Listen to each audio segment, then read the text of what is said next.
তাহলে কোরআন যদি জানতে চাও আম্মা হযরত আয়েশা সিদ্দিকা রাদিয়াল্লাহু তাআলা আনহাকে জিজ্ঞাসা করা হয়েছিল, এ আম্মা জান, আমার রাসূলকে নিয়ে কিছু আমাদেরকে শোনান।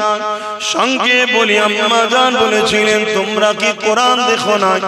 আমার রাসূলুল্লাহ লাইফ স্টাইলটা হলো কোরআন।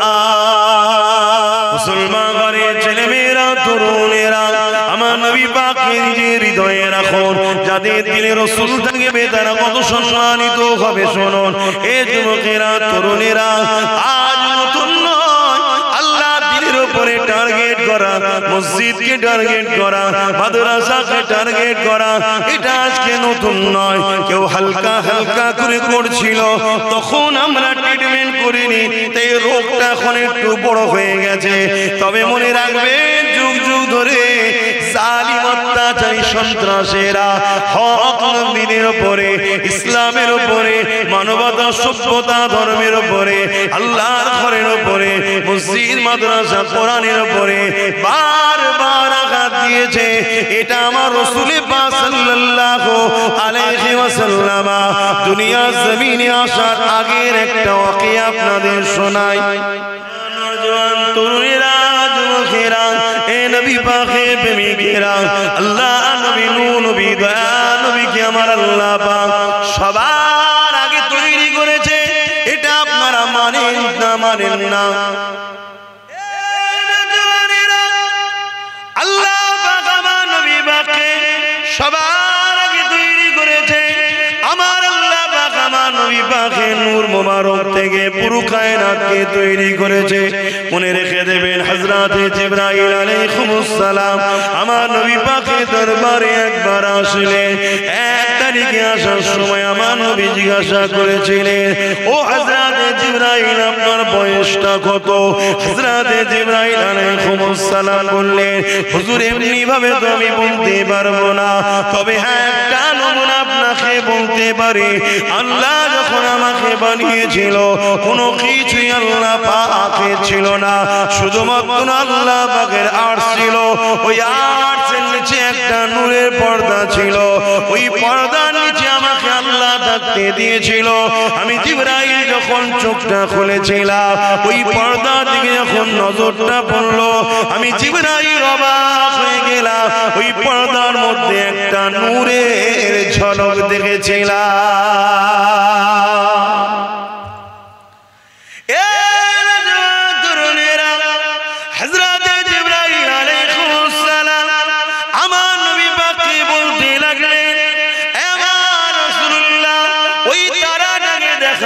আমি জিবরাইল ওই তারাটার বড় দিবানা হয়ে গেলাম। ওই তারাটাকে বড় দেখার জন্য তামান্না জাগলো। ওই নূরটার দর্শনের জন্য বড় বেচैन হয়ে উঠলাম। কি এমন যেন আকর্ষণ রয়েছে, আমি দেখার জন্য বড় পেরেশান হতে লাগলাম। ইন্তজার করতে করতে একদিন, দুদিন, এক বছর, 2 বছর, এমন করে যেতে যেতে 70,000 বছর কেটে গেল।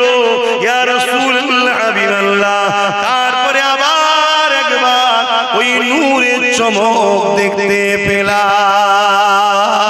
এ যুবকেরা, তরুণেরা, হযরত জিবরাইল আলাইহিস সালাম বললেন, ইয়া রাসূলুল্লাহ, হাবিবাল্লাহ, ওই দ্বিতীয়বার দেখার পরে ওই নূরের উপরে আমার টান আরো বেড়ে গেল। আমি দিবানা হয়ে দেখার জন্য মতওয়ারা হয়ে গেলাম।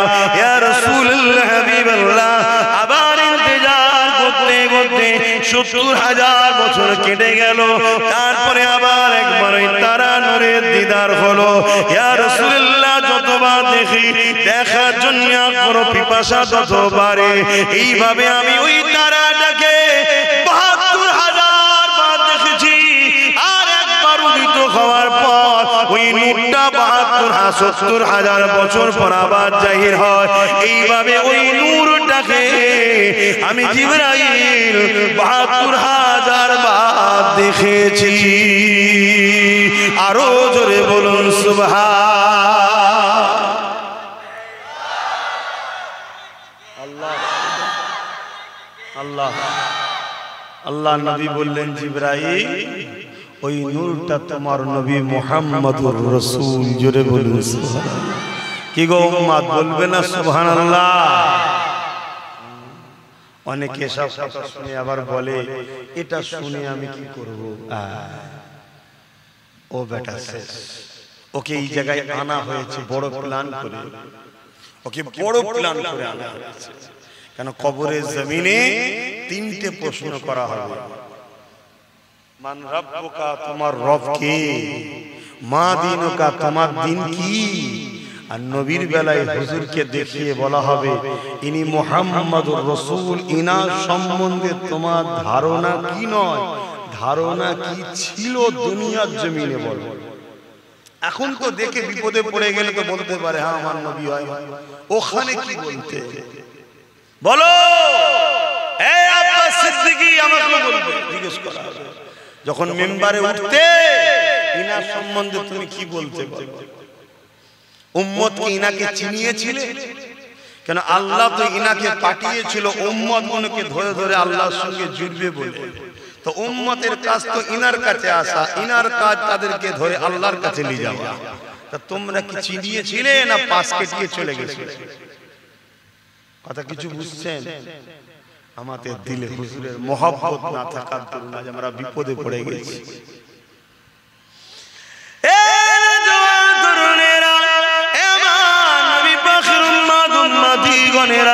আল্লাহ নবীকে মহব্বত করে ভালোবাসে, প্যার করে। আমার রাসূলুল্লাহ শান মর্যাদা আল্লাহ কতটা দিয়েছেন শোনেন। আমার নবী পাক দুনিয়ার জমিনে কিভাবে এসেছিল সবই আপনারা জানেন।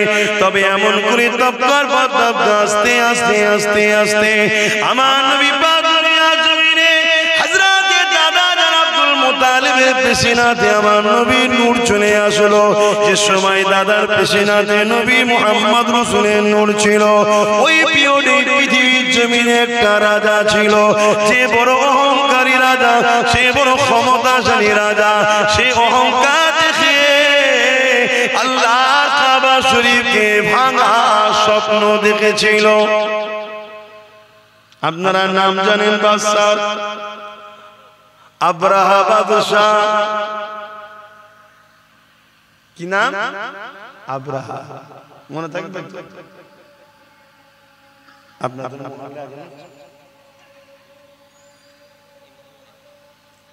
আব্রাহা বাদশা, কথা বুঝে আসছে? এটা অন্য মোহাম্মদ। এই বাদশা সে বিশাল সৈন্য তৈরি করেছে। কি জন্যে? আল্লাহর ঘর কাবাকে ভেঙে ফেলবে। আজকে আমার জালিম বিশ্ব জুড়ে ঘুরছে না ঘরে নে আল্লাহর ঘরগুলোকে অপমান করার জন্য ঘুরছে।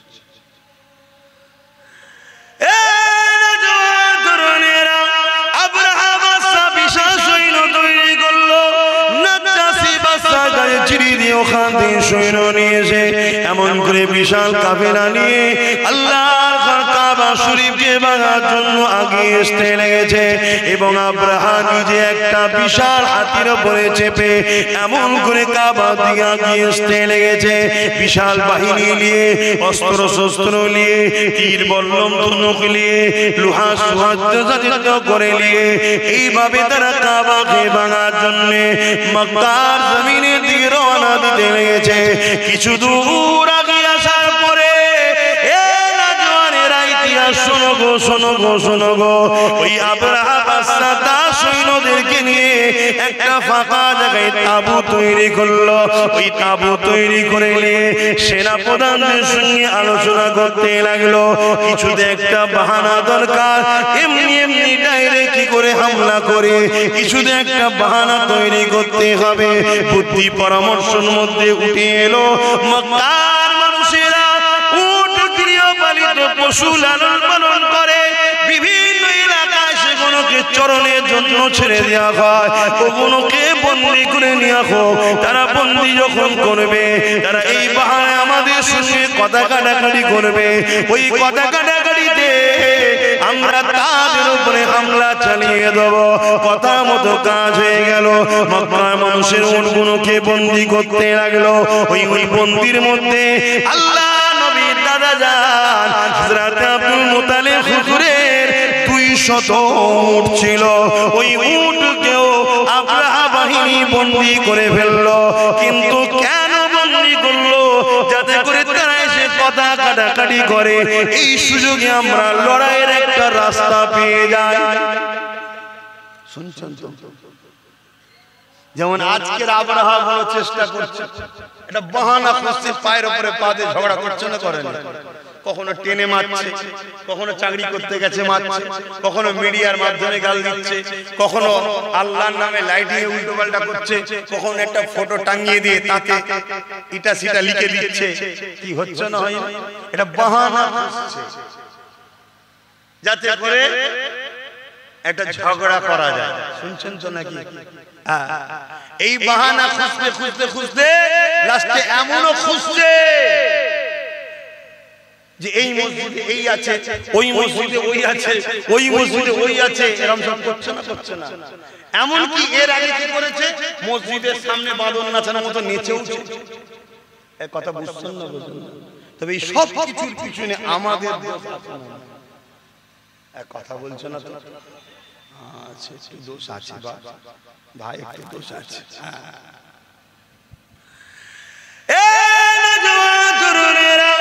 কিন্তু অবাক করা বিষয়, 200 উট বন্দী হয়ে গেল। মক্কার মানুষের অন্যদেরও উট বন্দী হয়ে গেল। কোনো ভুরুক্ষেপ নেই, কেউ লোক পাঠায়নি, কেউ খোঁজ নিতেও আসেনি, কেউ কথা বলতে আসেনি। ঠিক আজকে এরকমই হয়েছে, হাজার জায়গায় মারা হয়েছে, হাজার কিছু ঘটনা ঘটছে, আমরা কোনো গুরুত্বই দিইনি। তাই পেরেশান করে যেতে লেগেছে যে কি ব্যাপার, কিছু হচ্ছে না কেন? আব্রাহাও সেদিন পেরেশানে পড়ে গিয়ে লাস্টে নিজে থেকে একটা দূত পাঠিয়ে দিল। আমার রাসূলুল্লাহর মক্কা জমিনে ওই দূত যখন চলে আসলো, ওই দূত এসে জিজ্ঞাসা করতে লাগলো, এই মক্কা চেয়ারপারসন কে আছে, এই মক্কা দায়িত্বে মেন কে রয়েছে? আরে আমার রাসূলুল্লাহর দাদা হযরত আব্দুল মুত্তালিব, তিনি মক্কা তখন গভর্নর ছিলেন, দায়িত্বে ছিলেন। আল্লাহর কাবার রক্ষণাবেক্ষণ তিনার হাতে ছিল। তাই এমন করে লোকেরা নিয়ে গিয়ে আব্দুল মুত্তালিব হুজুরের সামনে দাঁড় করিয়ে দিল। কিন্তু তার আগে একটা ছোট্ট বিষয়, আব্দুল মুত্তালিব হুজুরের ঘরে যখন ওই দুধটা, ওই পিয়নটা যখন ঢুকতে যাবে, যে আব্দুল মুত্তালিবের মুখের দিকে নজর পড়েছে, ওই আব্রাহার পিয়নটা, আব্রাহার লোকটা, আব্রাহার বানানো দুধটা সঙ্গে সঙ্গে আব্দুল মুত্তালিব আমার রাসূলুল্লাহর দাদার কপালে পায়ের কাছে মাথা নত করে সিজদায় পড়ে যায়। আমার রাসূলুল্লাহ দাদা বলেছিলেন, বাবা তুমি মাথা তোলো, কেননা সিজদা একমাত্র আল্লাহর হবে, অন্য কারণ। রাসূলের দাদার মুখের দিকে যেই তাকিয়েছে, মাথা নত করে সিজদায় পড়ে গেছে। কারণ আগেকার সময়ে রাজাদের কাছে মানুষ মাথা নত করত। শুনছেন তো নাকি? আবার নতুন করে এই সিস্টেম চালু করতে চাইছে। তো এই সিস্টেমের সবচেয়ে বড় বাধা হয়ে দাঁড়াচ্ছে ইসলাম। ইসলাম এক আল্লাহ ছাড়া কারো সিজদা কি ইজাজত দেয় না। অসুবিধা হচ্ছে নাকি আপনাদের? তোমার রাসূলের দাদা কি বলেছিলেন? সিজদা একমাত্র কার? আল্লাহ। এ থেকে কি বুঝে যাচ্ছে? রাসূলের দাদা বলুন ইসলামের উপরেই ছিল, জোরে বলুন সুবহানাল্লাহ। দ্বীনে ইব্রাহিমে ছিলেন, জোরে বলুন সুবহানাল্লাহ। তখন ইব্রাহিম নবীর দ্বীনের উপরে কায়েম ছিলেন। কথা বুঝা আসছে? কিন্তু আজ আমাদের কাছে সমাজে কিছু কথা শেখানো হয়। সে কথা হলো কি, যে রাসূল পাক সাল্লাল্লাহু আলাইহি সাল্লামের আব্বা আম্মা জান্নাতি না জাহান্নামী? প্রশ্ন করা হয় না, হয় না? এই এক চক্রান্ত আমাদেরকে যারা মিটাতে চাই, তাদেরই অর্থে চলা মুনাফিক দালাল উলামাদের। কথা বুঝা আসছে? আরে আমার নবীর দাদা যদি এক আল্লাহ মাননেওয়ালা হয়, তিনার নবীর দাদার ছেলে হযরত আব্দুল্লাহ আমার নবীর আব্বাজান, তিনিও ইসলাম ও আম্মা আমিনা ইসলামের উপরে ছিলেন, জোরে বলুন সুবহানাল্লাহ। আমি বুঝাতে পারছি তো? আমরা অনেকে মনে করি ইসলাম আমার নবী থেকে শুরু হয়েছে। না, ইসলাম বাপ আদম থেকে শুরু। আমার নবী কমপ্লিট করে সিল মোহর করে দিয়ে গেছে, জোরে বলুন সুবহানাল্লাহ। বাবেরা নওজওয়ানেরা ওই জায়গাতে আসি আমার নবী পাকের দাদার কপালে তখন আমার নবী পাকের নূর মুবারক রক্ষিত ছিল আমার নবী পাকের নূরের চমকেতে এমন করে আব্রাহা বাদশা সেনাপ্রধান এবং তিনার উজি সিজদাতে পড়ে যেতে লাগলো অনেক বড় কথা এমন করে বলতে লাগলো এ আব্রাহা বাদশা বলতে লেগেছে এ মক্কার গভর্নর এ মক্কার দায়িত্বে যিনি রয়েছেন আব্দুল মুতালিব আমাকে আব্রাহা বাদশা পাঠিয়েছে এমন করে মক্কার উপরে হামলা করবে আমাদের লক্ষ্য কাবা ঘরকে ভেঙে দিয়া তোমাদের সঙ্গে কোনো লড়াই করা নাই তোমরা সাইড হয়ে যাও আমরা আসবো কাবাকে ভাঙবো আর চলে যাব এটাই হলো আমাদের লক্ষ্য আমার রাসূলুল্লাহ দাদা কি উত্তর দিয়েছিলেন শোনো তোমার বাদশা আব্রাহাকে যে বলকে যাও আমার 200 উটকে বন্দী করেছে ওই 200 উটের মালিক আমি আমার 200 ইট আমাকে ফিরিয়ে দিতে বলো কাবার মালিক তিনি তিনার ঘর দেখে নেবে আরো জোরে বলুন সুবহান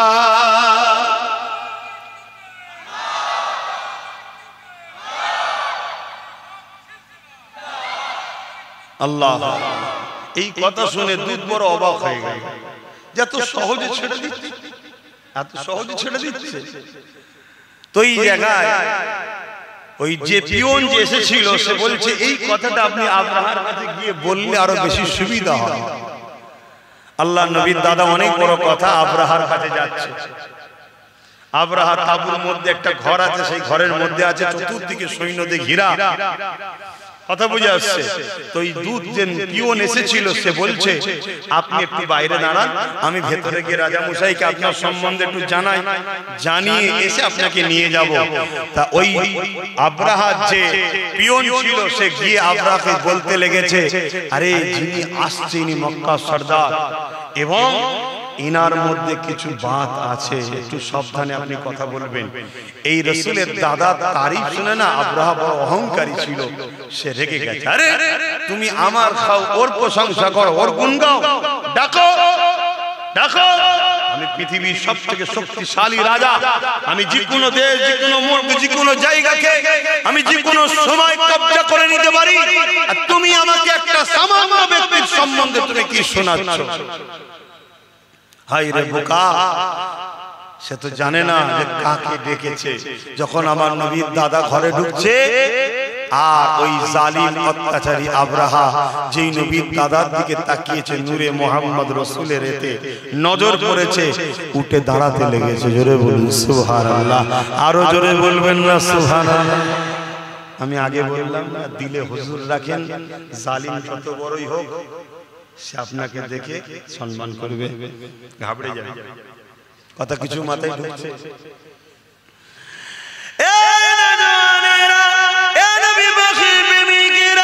আল্লাহ নবী নবী দাদা জানেন শুনিয়া আব্রাহার অনেক কিছু কথাবার্তা হলো কথাবার্তা হওয়ার পরে একটাই জায়গায় দাঁড়ালো আল্লাহ নবী দাদা বলতে লাগলো আমি উটের মালিক আমাকে উট দিন আমি চলে যাব কাবার মালিক যিনি তিনি কাবা দেখে নেবে এই সময় আব্রাহা চিন্তা করতে লাগলো হয়তের মধ্যে কোনো ফন্দি থাকতে পারে তাই সেনা প্রধানকে ডেকে বললো যাও এই আব্দুল মুতালিব সাহেবকে নিয়ে গিয়ে আমার বিশাল সৈন্য বাহিনীটাকে একটু দেখিয়ে দাও যদিও গোপনে গোপনে প্ল্যান রাখে আমার বাহিনী দেখো যেন ঘাবড়ে যায় এ যুবকেরা তরুণেরা ওই সময় যে সৈন্যদের মধ্যে দেখে ওই বাহিনীর মধ্যে একটা বড় হাতি ছিল যে হাতির উপরে আব্রাহা বাদশা বসে এসেছে বিশাল বড় জঙ্গলি হাতি যার গর্জনে মানুষ অজ্ঞান হয়ে মারা যায় স্পেশাল করে আব্রাহা বলল আমার সওয়ারি হাতিটাকে দেখাবে আল্লাহ নবীর দাদাকে যখন ওই হাতির সামনে নিয়ে যাওয়া হয়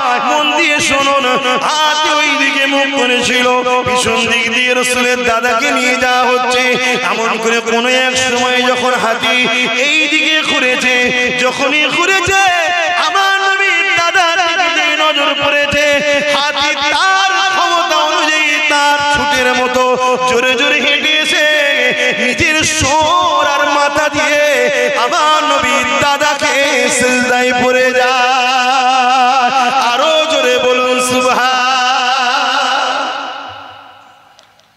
সেনা প্রধান তো দেখি অবাক, ই কি হলো, আমি কি দেখাতে নিয়ে এসেছি, কি দেখছি, আরে তোদের কপালে তো নাই, যা দেখার হাতি দেখে নিয়েছে, যেখানে গেলে বিপদ আছে। কথা বুঝে আসছে?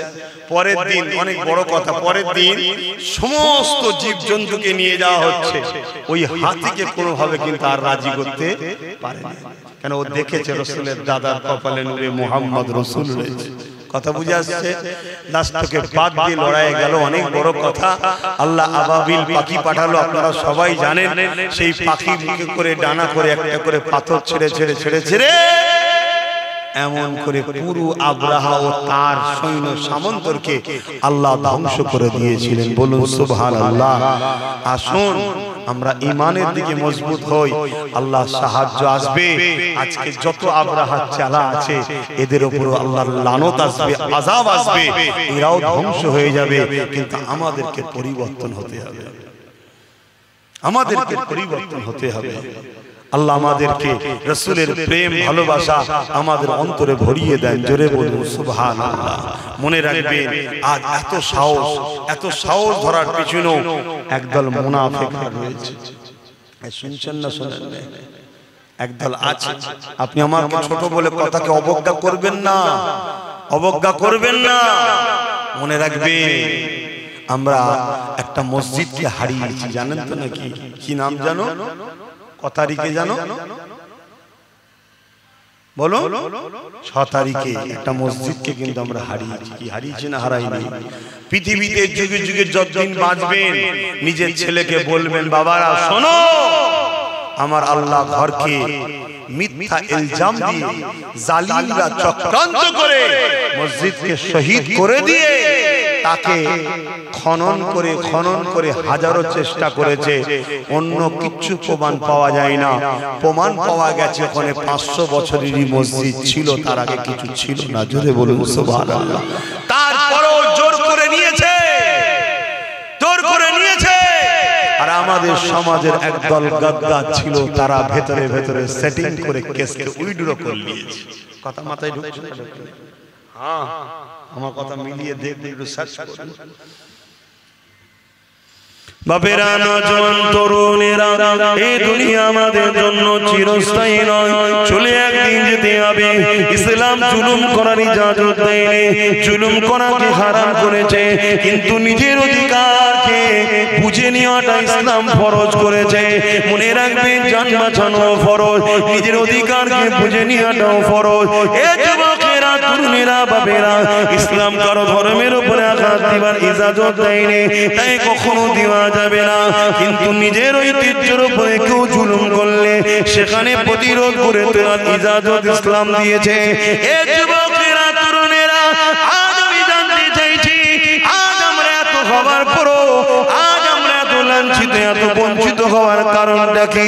যেদিন মাত্র 313 জন ছিল, বদরের জমিনে 1000-এর উপরে সৈন্য নিয়ে অত্যাচারী শাসক আবু জেহেল, উতবা, সাইবা, আবু লাহাবরা এগিয়ে এসেছিল মদিনার উপরে হামলা করবে বলে, মদিনার নিরীহ বাচ্চাদেরকে হত্যা করবে বলে, মদিনার মায়েদের উপরে জুলুম করবে বলে, মদিনাকে ধ্বংস করে দেবার জন্য।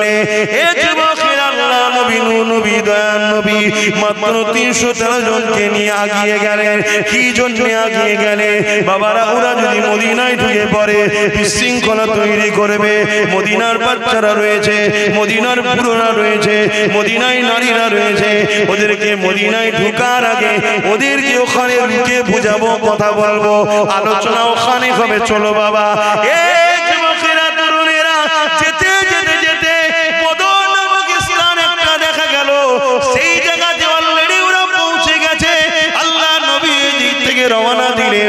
আবু জেহেলের দিকে রয়েছে 1000-এর উপরে, তাদের হাতে অস্ত্র রয়েছে, তরোয়াল রয়েছে, তীর রয়েছে, বল্লম রয়েছে। এই অস্ত্র বন্ধ হয়ে গেছে, আমার এই ওয়াজ বন্ধ হয়ে গেছে, জানেন?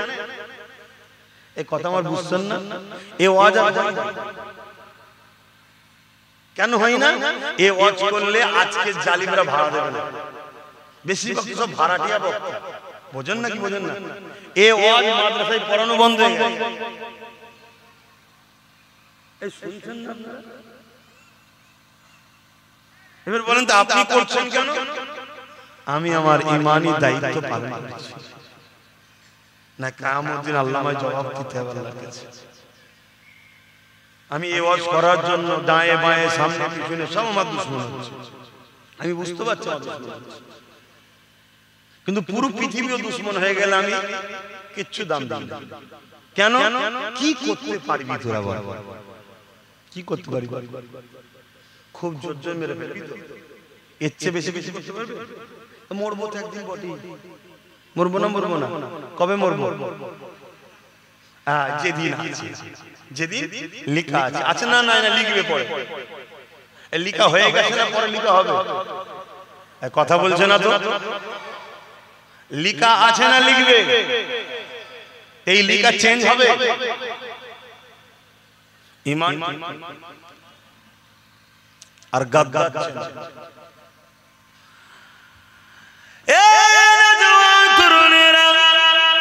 আল্লাহ নবী 313 জনকে নিয়ে এগিয়ে যাচ্ছে, যারা আমল করে কোন হাতে অস্ত্র না, ঘোড়া উঠো নাই, খালি পায়েতে মরুভূমির ওপর দিয়ে হেঁটে হেঁটে যেতে লেগেছে। এমন করে হাতে খাজুরের ডাল রয়েছে, আর সামনে দিকে যে কাফেলা রয়েছে, যারা কিনা মক্কা থেকে 430 কিলোমিটার দূরে এসে এমন করে আগে এসে তারা দেখা যায় এমন করে হাতে অস্ত্র রয়েছে, তীর রয়েছে, বল্লম রয়েছে, সব কিছু নিয়ে তারা এমন করে বদর নামের স্থানে হাজির হয়ে গেছে। মদিনার উপরে হামলা করবে বলে আল্লাহ নবী সেখানে তাদেরকে দাঁড় করিয়ে দিলে। এ যুবকেরা, তরুণীরা, বাপেরা, তারা কোনো কথা শুনতে রাজি নয়। তারা বলতে লেগেছে এই সুযোগে মেরে দে, এই সুযোগে মেরে দে, কেননা আমাদের সংখ্যা 1000 আর মুহাম্মাদের সংখ্যা মাত্র 313 জন। আমাদের হাতে অস্ত্র রয়েছে, মুহাম্মদ খালি হাতে রয়েছে, আমাদের হাতে তীর বল্লম রয়েছে, ওদের হাতে খালি হাতে রয়েছে, আমাদের গায়ে লোহার জামা রয়েছে, ওদের গায়ে কোন রকম ভাবে কাপড় রয়েছে, আমরা ঘোড়ার পিঠে ঘোড়ার পিঠে রয়েছি, ওরা তো খালি পায়ে রয়েছে। এই একটা মৌকা, এদেরকে মেরে দে, মেরে দে। আজও কেউ যদি মনে করে এই একটা মৌকা, সব জায়গায় আমরা, সব জায়গায় ক্ষমতা আমাদের, সব জায়গায় আমরা বসে আছি, সামনে আমরা, পিছনে আমরা, উপরেও আমরা, চারিদিকে আমরা, এই সুযোগে মেরে দে, এই সুযোগে দেখেলে তাহলে জালিমদেরকে জানিয়ে দি, মনে রেখে দিও মারনেওয়ালার থেকে বাঁচানেওয়ালা অনেক বড়। আরো জোরে বলুন সুবহান।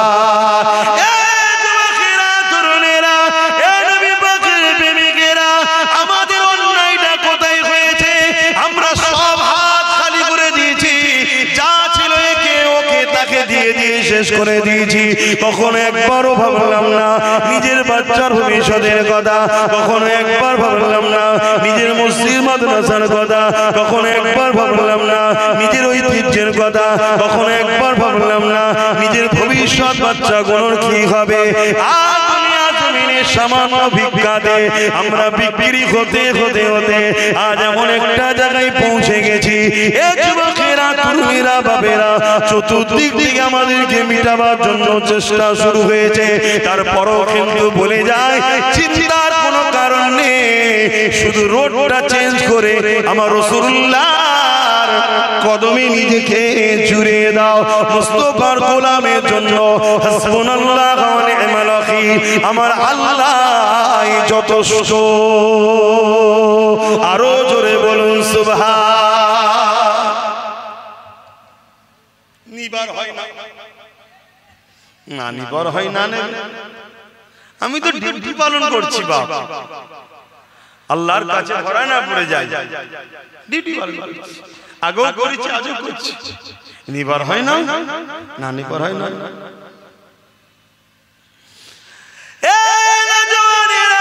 আবু জাহেল কিছুতে রাজি নয়, কিছুই বুঝতে চাই না। ও বুঝতে পেরেছে এই সুযোগে যদি না কাজে লাগায় আর সুযোগ পাবো না, কেননা সুযোগ আসবে না। তাই আবু জাহেল রেডি হয়ে গেল, আর আমার রাসূলুল্লাহ আসমানের দিকে মুখটা তুলে বলতে লেগেছে, আল্লাহ আপনি যথেষ্ট। এই বলে নবী আমার কাতার সিধে করতে লেগেছে, কাতার সিধে করতে লেগেছে। এ যুবকেরা, তরুণেরা, যেমন একজন সেনা কমান্ডারের কাজ ওই নেতৃত্ব রাসূল দিয়ে সোজা করতে লেগেছে। ওই কাতার দেখতে দেখতে দেখা যায় ওই কাতারে দুজন ছোট ছোট বাচ্চা রয়েছে, একজনের নাম মাস আর একজনের নাম মুআজ। এই দুটো বাচ্চাকে দেখে আল্লাহ নবী দাঁড়িয়ে গেলেন, বাবারা তোমরা এখানে কি করছো বাবা? এটা কোনো খেলা করার মাঠ নয় বাবা, যাও মায়ের কাছে ফিরে যাও বাবা, এ ময়দান থেকে চলে যাও বাবা। জালিমরা যে কত অস্ত্র শস্ত্র রয়েছে বাবা, তোমার মা বড় কষ্ট পাবে বাবা, ঘরের ছেলে ঘরে ফিরে চলে যাও। বাচ্চা দুটো কাঁদতে শুরু করে দিল, ইয়া রাসূলুল্লাহ, ইয়া হাবিবাল্লাহ, আম্মাকে বলে এসেছি আমি আমার রাসূলুল্লাহর পাশে দাঁড়াবো। মা ইজাজত দিয়ে দিয়েছে, বাবা যে কোনো হাল হোক না কেন নবী ছেড়ে চলে আসবি না বাবা। ইয়া রাসূলুল্লাহ, হাবিবাল্লাহ, আপনি যদি যান আপনার সঙ্গে যাব, আর আপনি যদি না যান আমাদেরকে বেরিয়ে দেবেন না, আমাদেরকে ফিরিয়ে দেবেন না। এ যুবকেরা, ঈমান কোথায়? ঈমান কোথায়? ঈমান কোথায়? কিসের মহব্বত দেখাও? কিসের নবীর উম্মত দাবি করো? কিসের মুসলমান দাবি করো? হ্যাঁ, দুনিয়ায় তুমি মরলে জানাজা হবে, হ্যাঁ দুনিয়ায় মরলে তোমার জানাজাতে কোনো পীর সাহেব পীরজাদাও আসবে, হ্যাঁ তুমি মরলে হয়তো মানুষ মুসলমান কোন মনে করে জানাজায় দাঁড়াবে, কিন্তু মনে রাখবে মিনহা খালাকনাকুম ওয়া ফিহা নুঈদুকুম ওয়া মিনহা নুখরিজুকুম তারাতান উখরা বলে যখন মাটি দিয়ে চলে যাবে, ওই কবরটা তোমার জন্য জাহান্নামের একটা গর্ত হয়ে যাবে। কেননা জীবনে তুমি আল্লাহ দ্বীনের জন্য কি করেছো বলো? আজকে আমরা সহজে ইসলাম পেয়েছি, সহজে মসজিদ পেয়েছি, সহজে মাদ্রাসা পেয়েছি, সহজে কোরআন পেয়েছি, তাই আজকে আমাদের মসজিদ মাদ্রাসার উপরে দরদ না, আমাদের মসজিদ মাদ্রাসার উপরে কোনো খেয়ালই না। আমাদের খেয়াল হলো বেঈমান, জালিম, অত্যাচারী, কাফের, বদমাই নেতাদের গদি কি করে বাঁচবে, এদিকেই খেয়াল। কি গো ভুল বললাম? কষ্ট হয়ে গেল? কিচ্ছু আসবে না, কিন্তু সবাই উঠে চলে যাও তাও অসুবিধা নেই। মাদ্রাসা কি করে হবে? হবে না তো কি হয়ে যাবে? যদি মাদ্রাসা না হয় আমার অসুবিধা আছে? কথা বলছো না? এই মাদ্রাসা কি আমার ঘর নাকি? আমার পেরেশান, আমার ঘর হবে না, আমি থাকবো কোথায়, শোবো কোথায়? এ তো আল্লাহর দ্বীনের শিক্ষা দিবার ঘর, এ তো রাসূলুল্লাহর ঘর। তা আল্লাহর দ্বীনের শিক্ষা দিবার ঘর আমি করতে পারি, এ তো আল্লাহ করায়, আমার দ্বারা, তোমার দ্বারা, ওর দ্বারা, ওর দ্বারা আল্লাহ করিয়ে নেয়। জোরে বলুন সুবহানাল্লাহ। যার কপাল ভালো হয় সে ফিরে থাকে। এই শুনছেন কি বলছি? আজকে আমাদের ঈমান কোথায়? দুটো ছোট ছোট বাচ্চা, তারা যেতে চাইছে না, উপর দিকে অস্ত্র তরোয়ালে ঝংকার হচ্ছে, একে অপরের তরোয়ালে মারছে, তার একটা আওয়াজ হচ্ছে, মানে ভয় দেখাচ্ছে। কথা বুঝছেন না? আজকে আমাদের ভয় দেখাই না, দেখাই না, কোথায় কিছু নাই, বেরিয়ে পড়েছে এক গাদা নিয়ে দুম দামের আনন্দ করছে, দেখছেন না? কিন্তু যারা ঈমানদার হয় তারা সে ভয় করে। কারণ ঈমানদাররা মায়ের পেটে যখন ছিল তখন হোসাইন শুনেছে, কোলে কোলে বড় হয়েছে ইমাম হোসাইন শুনে শুনে। জোরে বলুন সুবহানাল্লাহ। কি গো বল বল, আমরা সব ভয় লাগে না। হ্যাঁ, যাদের ঈমান দুর্বল হয়ে গেছে তারা কি হবে, কি হবে, কি হবে, সব কি হবে, চলো ওদের সঙ্গে না মিশে থাকলে হয়, যা 2-500 পেয়েছি ওই ঠিক আছে, আজকাল মেরে ফেলবে, কোথাও দরকার নেই বাবা, এই ছয় এর সাথে থাকি হয়তো বেঁচিয়ে দেবে। হ্যাঁ, জানা জীবনে মনে রাখবে, সে জার্সি গরু হোক আর গাই গরু হোক, উজড়ি উজড়ি হয়। কি গো ভুল বললাম নাকি?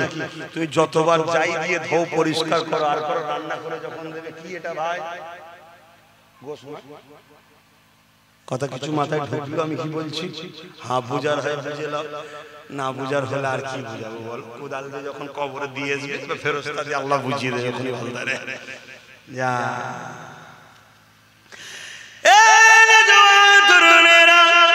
আল্লাহ নবী বাচ্চা দুটোকে বুঝাতে লেগেছে, আর তাদের চোখের পানি বেরোতে লেগেছে। বাচ্চা দুটো বলতে লেগেছে, ইয়া রাসূলুল্লাহ, ইয়া হাবিবাল্লাহ, হুজুর আপনি আমাদেরকে এখান থেকে সরিয়ে দেবেন না, হুজুর আপনার সঙ্গে থাকার ইজাজত দেন। আল্লাহ নবী বাচ্চা ধরে কাকুতি বিনতি দেখে আরে রহমতের নবী ইজাজত দিল বড় ভাইটাকে। ঠিক আছে, মায়ের কোলে দুটো সন্তান খালি হয়ে যায়, এটা কেমন লাগে? একটা ভাই বড়কে ইজাজত দিলাম, তুমি ঘরে ফিরে চলে যাও। ছোট ভাই হাউমাউ করে কাঁদতে শুরু করে দিয়েছে, ইয়া রাসূলুল্লাহ হাবিবাল্লাহ, আমি কেন বড় হয়ে এলাম না? আমার নসিব কেন বড় হলো না?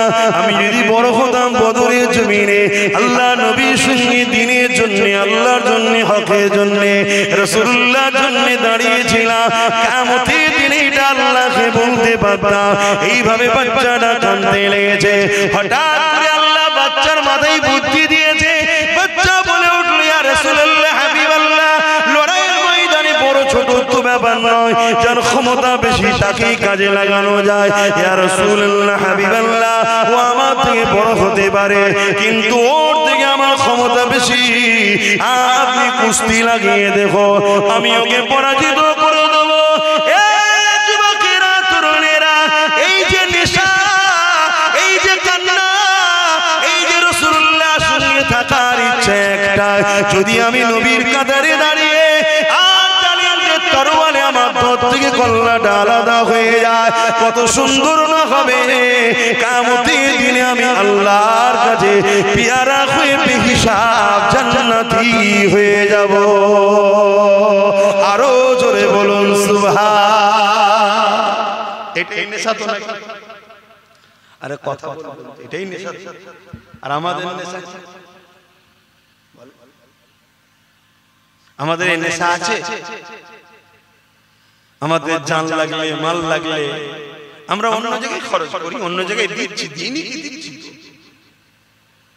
কিন্তু আমরা হকের পক্ষে থাকতে পারছি না। কেন?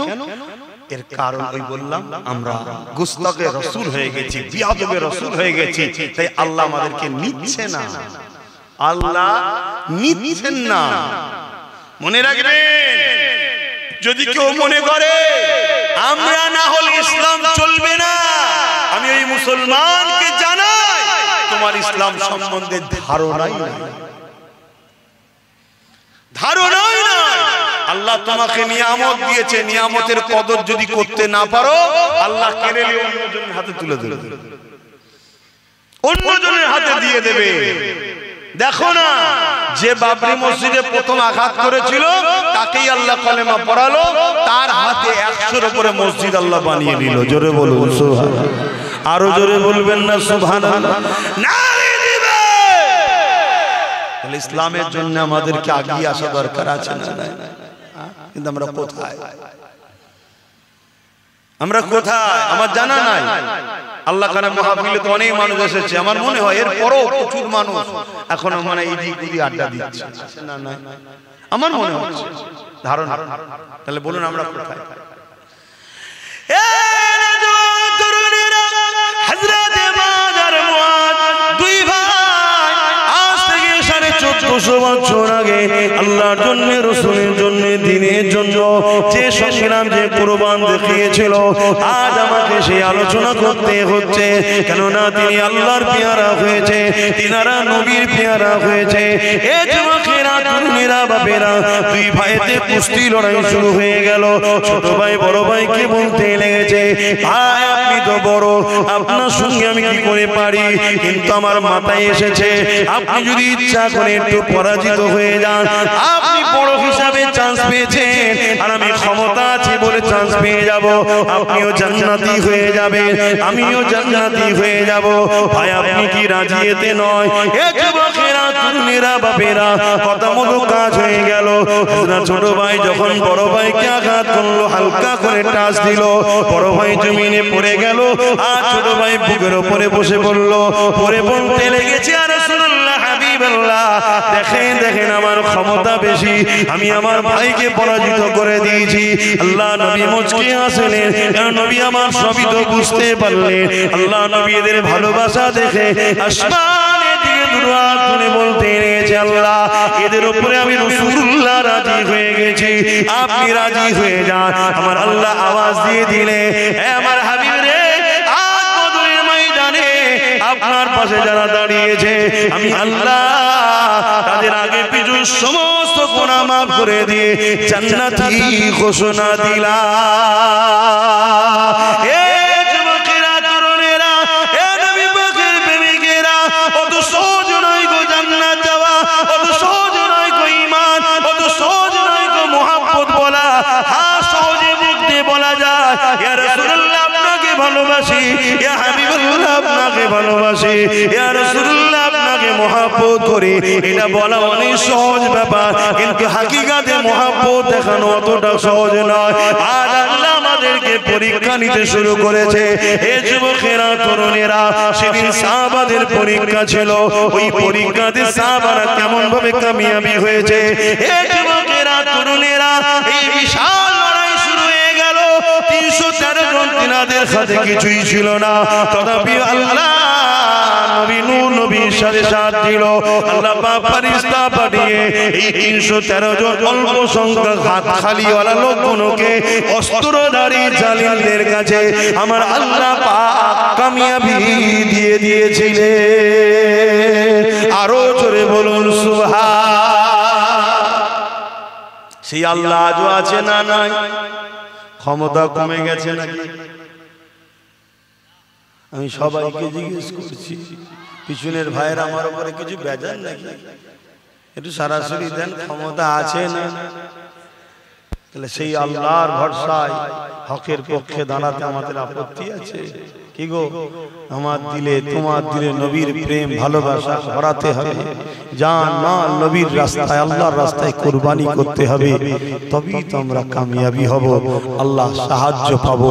কখনো যদি প্রয়োজন হয় এই কামিয়াবিতে নিজেদের জানমাল কুরবান করতে, আমরা কি পিছপা হয়ে যাব? একটু আল্লাহকে সাক্ষী রেখে বলেন, পারবো তো নাকি?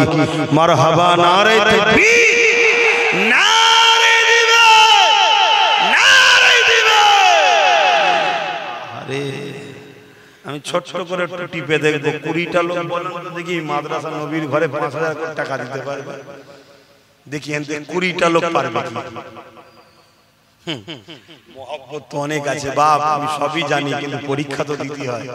যে মাদ্রাসাকে আজ মেটাতে চাইছে, আমি এই মাদ্রাসাকে তৈরি করব, তার জন্য 5000 টাকা দেবো। এখন থেকে, এখন না হয় পরে দিয়ে দেবেন, বেশি দেরি করবেন না, কেন কাজ শুরু হবে। বলুন 5000 টাকা 20টা মানুষ, বলুন কে কে দেখি হাত তুলে, দেখি হাতগুলো একটু গুনেলি, একটু হাতটা তুলবেন, গুনবো, হাতটা তুলবেন, একটা লম্বা করে হাত তুলে রাখুন, আমি গুনবো, তবে 20টা হাত গুনবো, গুনে জলসা করবো। এখানে বসে বসে লেখালেখির সিস্টেম নেই। হাতটা তুলুন, 1 2 3 4 আর কই 5টা, আপনিও দেবেন, 6টা হয়েছে, 6টা হয়েছে। হাত না বান, আচ্ছা কমসে কম 10টাই হোক। 6টার মধ্যে 7 নম্বরে কে আছে? 6টা হয়ে যায়, 4টে দরকার, তারপর আলোচনার দিকে যাবো, জলদি করে বলুন কি আছে। আর 4টে লোক দরকার, এই 4টের মধ্যে প্রথম কে হাত তুলে দেখি, কেউ আছে হাত তুলছে? এই 4টের মধ্যে প্রথম কে হাত তুলবে যে আমি 5000 টাকা দেবো, নবীর ঘরের ঢালাই হবে, এর জন্য আমি খরচ করবো, সামনে বছরে যেন ইনশাআল্লাহ ঢালাই হয়ে যায়, আল্লাহ কবুল করে, বলুন আল্লাহুম্মা আমিন। কে আছে বলুন? কেউ আমার উপরে যদি রাগ থেকে থাকে যায়, মাদ্রাসার ভালোবাসাই তো বলুন, রাগ আছে নাকি? আব্বাস সিদ্দিক একটু বেশি বোঝে তো বেশি বলে, অনেকের উপর আমার উপর রাগ আছে, আমিও জানি, আমার কওমের লোকেদের রাগ বেশি হবে। এই 4টে মানুষ দরকার, এই 4টের মধ্যে প্রথম কে হাত তুলবে? হ্যাঁ তাহলে আর 4টে লোকের, এতগুলো লোকের মধ্যে মাত্র 10টা লোকই হচ্ছে না যে আমরা 5000 টাকা নবীর ঘরে দেবো, নামটা লিখে নেন, নগদ থেকে নগদ দেন, একটু বলেন। আর 4টে আছে? দরুদ শরীফ আল্লাহুম্মা সাল্লি আলা মাওলানা মুহাম্মদ ওয়া আলি। কে আছে একটু বলেন? 4টে ভাই লাগবে আমার, কি বাপ 4 জন দেন। কত ছেলের পিছনে খরচ করছেন, ভালো জিনিস, নবীর ঘরে তো একটু খরচ করেন। নবীর পিছনে একটু খরচ করেন, নবীর মাদ্রাসায় একটু বলবেন, কেউ হাত তুললে বলবেন যে 4টে মানুষ দরকার, এই 4টের মধ্যে প্রথম কি হাত তুলবেন? কি গো 4টে ভাই পাওয়া যাবে না? বেশি তো চাইনি, 10,000 বলিনি, 20,000 বলিনি, মাত্র বলেছি 5,000 টাকা। যারা নাম লিখছেন একটু দেখবেন, অনেক আবার হাত তুলতে ভয় খেতে পারে, কেন এখন তো দান করেও নিরাপদ নেই। কথা বুঝে আসছে না? যারা মাদ্রাসাকে মিটাতে চায় তাদের কিছু মানে কি বলে, তাদেরই দলের লোক কিছু আমাদের ঘরের মধ্যে রাখা আছে। তারা সূরাতে সকলে মুসলমান, কিন্তু আমাদের কণ্ঠকে, আমাদের বারন্তকে সবসময় পিছন থেকে রুখে রেখেছে। তারা দেখে ও মাদ্রাসাতে খরচ করছে, তার মানে মাদ্রাসা হবে। মাদ্রাসা যখন হবে চলো ওকে টার্গেট করো, ওর উপরে জুলুম করো। হাজারো জুলুম আসলো বা আপনাকে হকের পক্ষে টিকে থাকতে হবে, তবে চিরশান্তি। অত সহজ নাকি? আল্লাহ কি ঠিকালে বসে আছে জান্নাত দিতে হবে? তুমি প্রেমের ইজহার করো, ভালোবাসা দেখাও। আর ভালোবাসা তো বিপদ না এলে তো বোঝা যায় না। ভালোবাসা বিপদ না এলে বোঝা যায় নাকি? সুখের দিনে কি প্রেম ভালোবাসা বোঝা যায়? একটু বিপদ এলে তখন বোঝা যায় যে ভালোবাসা আছে না গেছে। বলেন, একটু হাত তুলবেন। কে আছে? একজন মানুষ হাত তুলে বলুন যে আমি দেবো। 4 জনের মধ্যে কটা নাম হলো? তোমরা দেখো না কটা নাম হয়েছে? এখানে একটা লিখেছো, দুটো আছে, সব মিলিয়ে কটা হলো বলো? ফোনে একজন বলেছে আল্লাহ দানকে কবুল করে, বলো আল্লাহুম্মা আমিন। 7 জন হয়েছে, তাহলে 3টে দরকার। তো এতগুলো মানুষের মধ্যে থেকে 3টে নাই, তোমরা দিচ্ছ বলেই তো হচ্ছে। এভাবেই তো করতে হবে। আর তুমি যদি বলো যে দেবো না, তো এই মাদ্রাসাকে 3 তালা করে দিবার লোক আছে, এক্ষুনি করে দেবে। কিন্তু সেখানে নামাজের শিক্ষা, রোজার শিক্ষা সব হবে, কিন্তু রাসূলুল্লাহর বিরুদ্ধে শেখানো হবে। বলেন, এক্ষুনি করে দেওয়া হবে। কথা কিছু বুঝছেন না, বোঝেন না? ওইগুলো বেরিয়ে দুনিয়া মায় ঘুরে বেড়াবে। তারা সব আলেম ওলামা সাধারণ মানুষের কাছে যে নামাজ, রোজা, হজ, যাকাত সব বুঝাবে, শুধু গাছের মূলটা কেটে নেবে, ঈমানটাকে কেটে নেবে। পাতা থাক, ডাল থাক, ফল থাক, সব থাক, ঈমানটা নেবে। কথা কিছু বুঝছেন না, বুঝেন না? ইও চলছে বাবা। ব্রিটেনের মাটির তলায় খ্রিস্টানদের গোপন মাদ্রাসা, তারা কোরআন হাদিসকে রিসার্চ করছে, করে কোন কোন পয়েন্টে মুসলমান শেষ হবে সেসব গুলো বার করছে তারা। আল্লাহ নবী বলেছেন একটা সময় আসবে আমার উম্মতের উপরে যেমন ক্ষুধার্ত পশুগুলো খাবারের থালির উপরে ঝাঁপিয়ে পড়ে, আমার উম্মতের মধ্যে একদল ক্ষুধার্ত পশুর নাই জালিম অত্যাচারীরা ঝাঁপিয়ে পড়বে। সাহাবা হুজুররা জিজ্ঞেস করলেন, ইয়া রাসূলুল্লাহ, হাবিবাল্লাহ, সেদিন কি আমার ভাইদের সংখ্যা কম হবে, অর্থাৎ উম্মতের? আল্লাহ নবী বললেন, না, সংখ্যা কম হবে না, অনেক হবে। তারপরও তাদের উপরে হামলা হবে। কেন? আল্লাহ নবী বললেন, তাদের মধ্যে 2টো বুড়াই ঢুকে যাবে। একটা বুড়াই হলো তারা দুনিয়াকে লোভে পড়ে যাবে, দুনিয়ার লোভে পড়ে যাবে, দুনিয়ার লোভে পড়ে যাবে। আমাদের মধ্যে চিন্তা হয় 5,000 টাকা খরচ হয়ে যাবে, এটা লোভ, দুনিয়ার লোভে পড়ে যাবে। দুনিয়া সামান্য ভিক্ষার জন্য আমরা জালিম অত্যাচারীদের পায়ের তলার জুতো হয়ে গেছি, এই একটা। আর দ্বিতীয় নম্বর হলো তাদের অন্তরে আল্লাহর ভয় সরে গিয়ে দুনিয়ার ভয় ঢুকে যাবে। বাবা, হক কথা বলবো না, ইমামতিটা চলে যাবে। হক কথা বলবো না, মিথ্যা কেস খেতে হবে। হক কথা বলবো না, জেলে চলে যেতে হবে। হক কথা বলবো না, তুরলি চলে যাবে। হক কথা বলবো না, ঝগড়া হবে। এসব ভয় ঢুকছে না, ঢোকেন? এক কথা বলছো না তো, এটা দুনিয়া। তাহলে ঢুকেছে তো নাকি? আল্লাহ আমাদেরকে হেফাজত করেন, বলুন আল্লাহুম্মা আমিন। আরো জোরে বলুন আল্লাহুম্মা আমিন। আর 3টে বান্দা বলুন 5,000 করে দেবে। কে আছে হাত তুলুন না গো ভাই, এর মধ্যে থেকে 3টে বান্দা হাত তুলুন যে আমি 5,000 টাকা দেবো। সর্বপ্রথম কে হাত তুলবেন? আচ্ছা, আরেক ভাই হাত তুলেছে, আল্লাহ কবুল করে, বলুন আল্লাহুম্মা আমিন। 8টা হয়ে গেছে, আর 2টো আছে, দেখুন হয়ে যাবে। কিন্তু তাড়াতাড়ি করলে আমি দুটো কথা আরো বলতে পারি, আর দুটো হয়ে যাবে ইনশাআল্লাহ। দেখি এর মধ্যে থেকে হয় কিনা। আল্লাহ কবুল করুক, বলুন আল্লাহুম্মা আমিন। আরো জোরে বলুন আল্লাহুম্মা আমিন। আর দুটো বান্দা, এই দুটোর মধ্যে প্রথমে কে দিয়ে দেবেন বলুন? যে আমি 5000 টাকা দেবো। আল্লাহ কবুল করেন, আপনার রুজিতে বরকত দেন, আপনার কিসমত আল্লাহ বড় করেন, আল্লাহ দুনিয়া আখিরাতে আপনাকে বিপদ আপদ থেকে হেফাজত করেন, কিয়ামতের দিন নবীর শাফাআত নসিব করেন, এবং যারা দান করছে তাদের জন্য আল্লাহ এই দোয়া কবুল করে, বলুন আল্লাহুম্মা আমিন।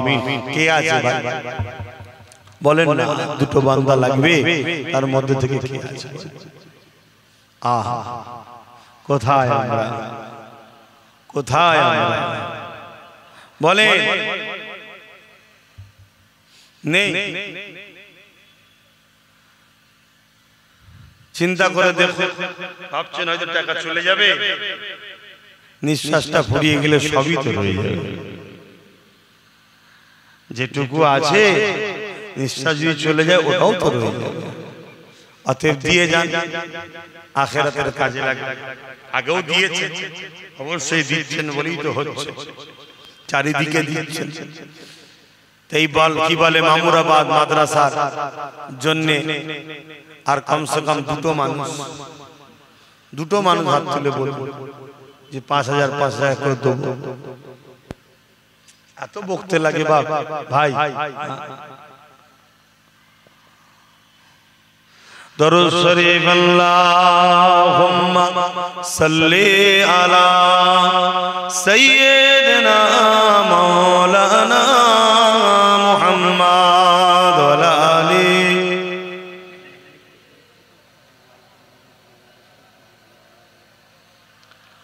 আমার মিনহাজ ভাই বলে একজন আছে, ওই বল্লভপুরে যে গাড়ি আছে তো, 10,000 টাকা দেবে নিয়ত করেছে, আল্লাহ তার দানকে কবুল করে, বলুন আল্লাহুম্মা আমিন। আরো জোরে বলুন আল্লাহুম্মা আমিন। আর একজন হামাদামাত আমার লালটু ভাই, সে 20,000 টাকা দেবে, আল্লাহ দানকে কবুল করে, বলুন আল্লাহুম্মা আমিন। আল্লাহ ভাইদের রুজিতে কারবার ব্যবসা বাণিজ্য বরকত দেন, বলুন আল্লাহুম্মা আমিন। আপনারা কি প্রতিজ্ঞা করেছেন না কেউ বলেছে দান করলে বিপদ আছে? কি গো, আর দুটো বান্দা বলেন না কে দেবে? এই দুজনের মধ্যে প্রথমে কে হাত তুলবে বলে? তুমি কি করো? কি পারবে তো? আর আমার ভালোবাসার লোক বেশিরভাগ গরিব, বেশিরভাগ গরিব আমার ভালোবাসার লোক। কথা বুঝে আসছে? বড় লোক সব গরিবদের নিয়ে খেটে খুটে খায়। তবে ধনীদের থেকে গরিবরা 500 বছর আগে আল্লাহ পাকের জান্নাতে যাবে।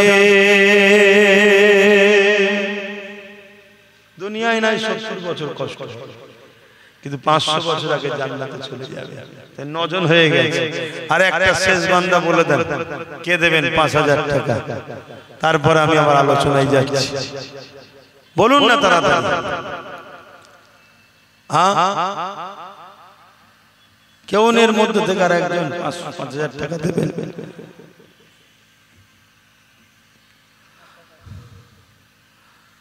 নটা বেজে কি বলে, 9টা হয়ে গেছে, আর একটা দরকার, বলেন তাড়াতাড়ি।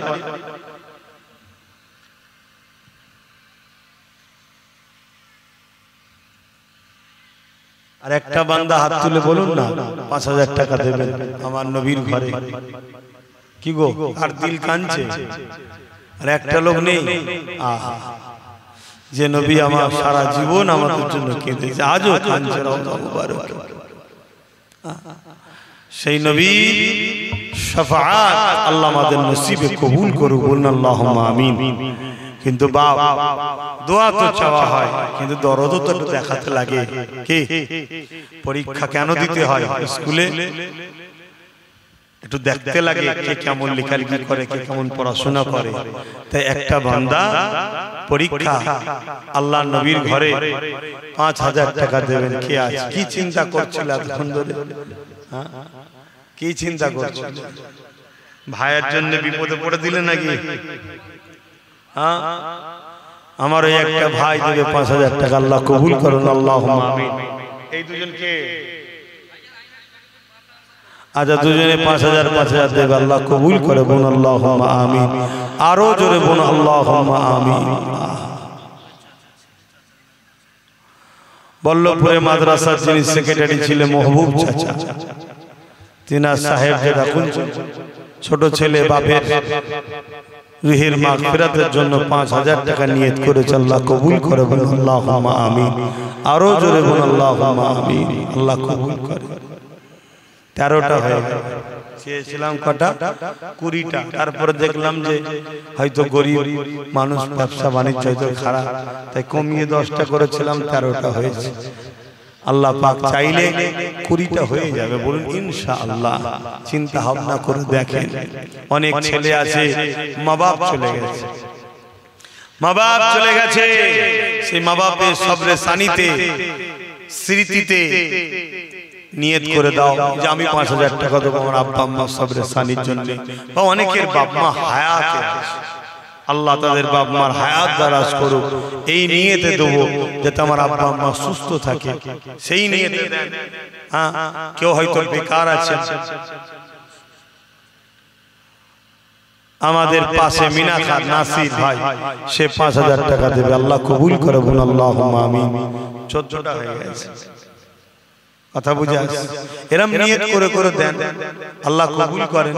আমার দাদা পীরের সিলসিলার মানুষ আপনারা, আপনার আব্বারা আমার দাদুদের ঘরে দিয়েছে, তারা নিয়ে মসজিদ মাদ্রাসা হয়েছে, আপনারা এখন দিচ্ছেন, আমরা করছি, আমাদেরও কিছু কিছু দিতে হয়, অবদান আছে না নাই? দিই না, একটু দেন আপনারা, আল্লাহ কবুল করে, বোন আল্লাহুম্মা আমিন। 14টা হয়েছে, চিন্তা ভাবনা করে দেখুন আর কে কি দেবে। 5000 করে যদি আর 6টা ভাইতে দেন, তাহলে আল্লাহ শুকরিয়া, আমি যেটা বলেছিলাম 20টা হয়ে যাবে, আল্লাহ কবুল করে, বোন আল্লাহুম্মা আমিন।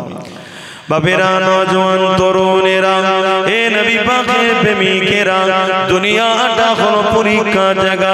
আল্লাহ কাউকে ধনী করে পরীক্ষা নেবে, আল্লাহ কাউকে গরিব করে পরীক্ষা নেবে। তবে আমার নবী সাহাবা হুজুরদের উপরে যে পরীক্ষা হয়েছে, ওই পরীক্ষা বড় কঠিন পরীক্ষা হয়েছে।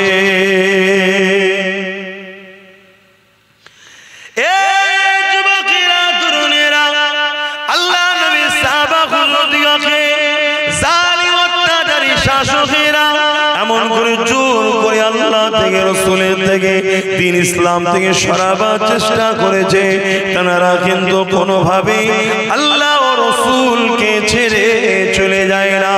এমন দিন গেছে, আল্লাহ নবীর একজন সাহাবী হযরত খাব্বাব রাদিয়াল্লাহু তাআলা, তিনাকে হযরত ওমর ফারুক হুজুর জিজ্ঞাসা করলেন, ও ভাই হযরত ও খাব্বাব, শুনেছি নাকি ইসলামের প্রথম সময়ে আপনি ইমানের কলেমা পড়েছিলেন, আপনার উপরে অনেক জুলুম অত্যাচার হয়েছে, তাই জানতে চাই কি জুলুম হয়েছে?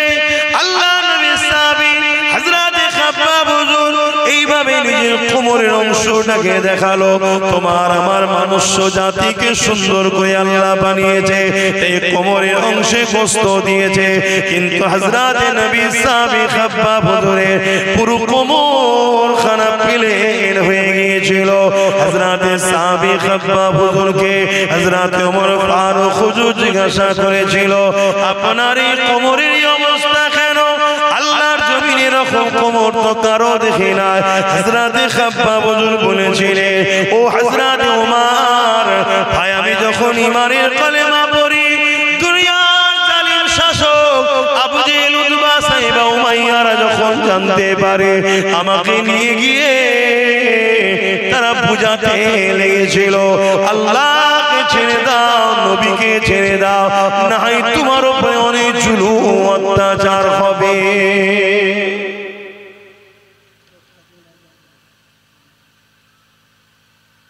জুলুম হবে অনেক, ছেড়ে দাও।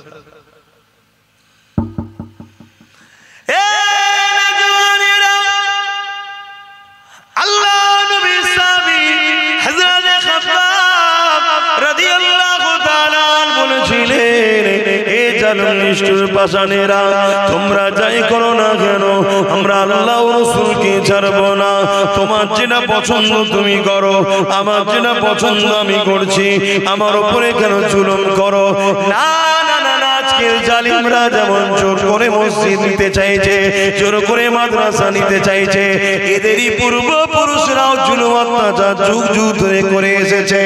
এ যুবকেরা, তরুণেরা, কিন্তু মনে রাখবেন যুগে যুগে হাজারো লাখো আমাদের পূর্বপুরুষরা কুরবানি দিয়েছে, লাখো লাখো কোটি কোটি মুসলমান কুরবানি হয়ে গেছে, কিন্তু দুনিয়ার জমিনের ইতিহাসের পাতা সাক্ষী দিয়েছে কারবালা যখনই ঘটেছে তখনই ইসলামের রনক বেড়েছে। এজিদ যুগে যুগে ছিল, আছে, থাকবে, জালিম যুগে যুগে ছিল, আছে, থাকবে, তারা মিটে গেছে, কিন্তু ইসলামের অনুসারী যুগে যুগে যুগে যুগে বেড়ে যাচ্ছে। আজ আমেরিকা বলো, ব্রিটেন বলো, ফ্রান্স বলো, জাপান বলো, পৃথিবী জুড়ে আল্লাহ নবীর দিবানা বাড়তে লেগেছে। ইমানের কলেমা পড়ে পশ্চিমা দুনিয়ার মানুষেরা দলে দলে দলে দলে ইসলামের ছায়া তলে আসছে। এ যুবক শুনে রেখে দাও, ইসলাম ছিল, আছে, থাকবে, একে মিটাবার জন্য কোনো মা আমার সন্তান পয়দা দেয়নি কেন? আল্লাহ এর হিফাজতের দায়িত্ব নিয়েছে, কিন্তু দুঃখ টেনশনের বিষয় হলো তোমার আমার কর্মের ফলের জন্য তোমার আমার বাচ্চা কোনো দিন পাবে কিনা সন্দেহ, তোমার আমার কর্মের জন্য তোমার আমার বাচ্চাগুলোকে ছোটবেলায় কাফন পরে নিতে হবে নাকি এটাই সন্দেহ, এছাড়া অন্য কিছু নয়। কারণ তুমি আমি ভুল অনেক করেছি, তুমি আমি সারা জীবন বেঈমান মুনাফিকদের পেছনে ঘুরে বেরিয়েছি, কখনো নিজেদের পায়ে দাঁড়াবার স্বপ্ন দেখলাম না, নিজেদেরকে বিক্রি করতে করতে করতে আজ নিজের বাচ্চার ভবিষ্যৎটাও বিক্রি করে দিলা। এ যুবকের আল্লাহ নবীর সাহাবী হযরত খাব্বাব হুজুর বলতে লাগলো, ও হযরত ভাই ওমর রে, তারা যখন এই কথা শুনলো আমি আল্লাহ নবী ছাড়ব না, তারা তখন আগুন তৈরি করে ওই আগুনের উপরে আমাকে বসিয়ে দিয়ে তারা তখন বলতে লাগলো, খাব্বাব রে, এখনো সময় আছে, আল্লাহ রাসূলকে ছেড়ে দাও। এ যুবক শুনে রেখে দাও, তোমার যদি একটা আগুনকে সামান্য একটু আগুনের মধ্যে দেওয়া হয়, এটা দিয়ে যা বলাবে তুমি বলে দেবে, কেন তোমার অন্তরে নবীর প্রেম আদব বড় দুর্বল, বড় কমজোর। কিন্তু সাহাবা হুজুরদের উপরে কি জুলুম হয়েছে দেখো, তাদেরকে আগুনে বসিয়ে দিয়ে জিজ্ঞাসা করা হয়, তুমি আল্লাহ রাসূলকে ছেড়ে দাও। এদিকে কোমরের গোশত পড়তে পড়তে পড়তে পড়তে গোশত থেকে দেখবেন পানি বাহির হয়, এই পানিতে আগুনগুলো বন্ধ হয়ে যাচ্ছে, আবার আগুন ধরানো হচ্ছে, আবার বসানো হচ্ছে, আবার গোশত থেকে পানি ঝরছে, আবার আগুন ধরানো হচ্ছে, কিন্তু তথাপিও তারা এত কষ্ট সহ্য করে আল্লাহ ও রাসূলকে ভুলে যায়নি। আরো জোরে বলুন সুবহান। আজকে আমাদের অবস্থা, আমাদের কি হবে? ঈমান মজবুত করো, ঈমান মজবুত করো, আল্লাহ রাসূলকে ভালোবাসো, তবেই তো তোমার দুনিয়াতেও কামিয়াবি, আখিরাতেও কামিয়াবি হবে। বিরক্ত করছি না কি গো? পিছনে বলছে মুস্তাকিম বলে একটা ভাই আছে, সেও বাইরে থাকে, 10,000 টাকা দেবে, আল্লাহ কবুল করে, বলুন আল্লাহুম্মা আমিন। আরো জোরে বলুন না আল্লাহুম্মা আমিন। এখান থেকে আর কি ভাইদের মন যাচ্ছে না যে আমি 5,000 দেবো? 14টা তো হয়ে যাক, 6টা ভাই কি দেবেন না? বলেন না 5,000 করে দেবেন না?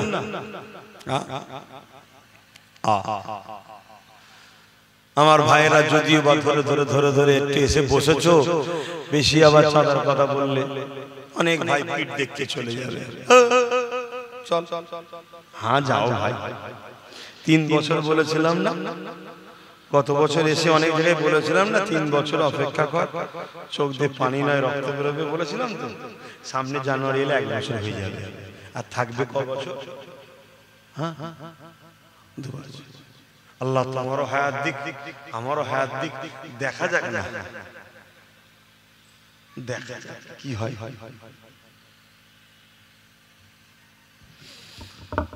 তবে বিগত দিন যা বলেছি আজকে হারে হারে বুঝছো না বুঝুনি? এই কিছুদিন আগে দিল্লি গেলাম, গত বছর দিল্লি গিয়ে ওই ঈদগাহ দেখেছিলাম, এই বছরে দিল্লি গেলাম, দেখলাম সোশ্যাল মিডিয়ায় দেখেছেন না, ঈদগাহ জায়গায় জোর করে দখল করার জন্য পুলিশ নামিয়ে হই হই হলো, দেখলেন না?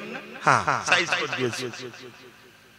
এই কথা বুঝছেন না? বুঝলেন? হ্যাঁ, কারণ পুলিশ তারা আমাদের কথা শুনবে না, পুলিশ তো যাদের কথা শুনবে তাদের খেয়াল তো আমরা খুব তাকবীর দিয়ে তুলে থাকি, তাই তো নাকি? হ্যাঁ, তাই বাস হয়ে গেল, এরকম কন্টিনিউ হচ্ছে। আল্লাহ আমাদেরকে বোঝ জ্ঞান দিক, বলুন আল্লাহুম্মা আমিন। আল্লাহ হিদায়াত করুক, ন্যায়ের পক্ষে সত্যের পক্ষে নিজেদের বাচ্চাদের ভবিষ্যৎ দিয়ে খেয়াল করে কারো লুটান নয়, কারো বিরোধী নয়, নিজের ইজ্জত নিজের পায়ে দাঁড়াবার আল্লাহ তৌফিক দিক, বলুন আল্লাহুম্মা আমিন। বলেন এই আছে আর 6টা বান্দা 14টা হয়েছে। হাবড়া থেকে সাবির ভাই, তার আম্মার নামে 20,000 টাকা দেবে, আল্লাহ কবুল করুন, আল্লাহুম্মা আমিন। আহা, মায়ের কথা যখন মনে পড়েছে, মা কত ভালোবাসার জিনিস, নিজের জান কলজে সব কিছুকে দিয়ে বাচ্চাকে বড় করেছে। এখানে 3টে বাপ ভাই মায়ে বাবের জন্য, 6টা বান্দা বাপ মার জন্য হাত তুলতে পারবেন যে আপনি আমার বাপ মার জন্য 5,000 টাকা দেবো? 6টা বান্দা হাত তুলতে পারবেন? দেখি প্রথম কে দেখি আছে মা বাপের ভালোবাসায় 5,000 টাকা দেবেন? কেউ আছে মা বাপের ভালোবাসায়? হ্যাঁ, আপনারা 5টা দিন একটা আমি দিয়ে দেবো। আমি প্রথমেই দিদি আমার আব্বা আম্মার জন্য দোয়া করবেন, আল্লাহ তাদের জন্য দীর্ঘ হায়াত দারাজ করে, সুস্থ রাখে, ভালো রাখে। আমি আব্বা আম্মার নেক হায়াতের দোয়ার আশায়, সুস্থতার আশায় আমি 5,000 টাকা দান করলাম, আল্লাহ কবুল করে, বলুন আল্লাহুম্মা আমিন। তার 5টা মানুষ বলুন বাপ মার ভালোবাসায় কে আছে যাদের বাপ মা চলে গেছে সাবরেসানির জন্য বা হায়াতে আছে হায়াতের জন্য? দেখি ভালোবাসার বাপ মার সন্তানেরা কে আছে? আপনার নামটা শুনলে যদি এই গ্রামের মানুষ হন, বাপ মার দিলটা বড় খুশি হবে যে আমার বাচ্চা আমার জন্য দিচ্ছে। কেউ নেই বাপ মার ভালোবাসার মানুষ? 5,000 টাকা, বেশি কিছু চাইনি। 5,000 টাকার আজকের দিনে কোনো মূল্য নেই। আপনাদের পকেটে সবার যা মোবাইল আছে, একটা 12,000, 15,000, 20,000 টাকা দাম। কথা বুঝে আসছে? এখানে হয়তো অনেকের বাপ বসে আছে, কেউ যদি বলেন যে আমি আমার আব্বার জন্য দেবো, আম্মার জন্য দেবো, সেই বাপটাও খুশি হবে। বলুন 5,000 টাকা দিবার কেউ আছে আব্বা আম্মার জন্য? ওই ছেলেটা কি সারা কে, কি নাম তোমার? মিজানুল ইসলাম। আব্বা আম্মা হায়াতে আছে? আল্লাহ নেক হায়াত দারাজ করো। দেখুন মাটা খুশি হবে না যে হাই রে হাই রে হাই রে, 10 মাস 10 দিন পেটে রেখেছিলাম, 2.5 বছর কম বেশি, এমন করে আরো সারা জীবন লালন পালন বাচ্চার জন্য বাপ মা কুরবান হচ্ছে। সেই বাপ মার জন্য 5,000 টাকা আল্লাহ তার আব্বা আম্মাকে সুস্থ রাখে, নেক হায়াত দারাজ করুন, বলুন আল্লাহুম্মা আমিন। আরো জোরে বলুন আল্লাহুম্মা আমিন। আর 4টে ভাই বাপ মার জন্য, হাড়োয়া জিয়ারুল ভাই প্রতি বছরে দেয়, এই বছরও দিচ্ছে, আল্লাহ কবুল করে, বলুন আল্লাহুম্মা আমিন। আল্লাহ পাক তিনার মনের নেক আশাকে কবুল করে, বলুন আল্লাহুম্মা আমিন। নারী দিবে বলুন, বলুন। আর 3জন দরকার বাপ মার জন্য, 3টে দরকার।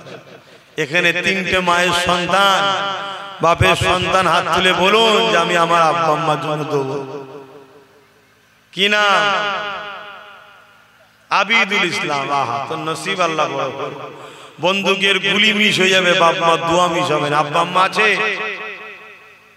এ ভাই আব্বা আম্মা আছে? আল্লাহ নেক হায়াত দারাজ করুক, সুস্থ রাখুক, ভালো রাখুক, মা বাপের দোয়া নসিব কবুল করুক, আল্লাহ ধনী করুক, বলুন আল্লাহুম্মা আমিন। আরো জোরে বলুন আল্লাহুম্মা আমিন। আর 2টো কে আছে? 2টো বান্দা বাপ মার জন্য দেবে। তোমরা এখানে কি করছো?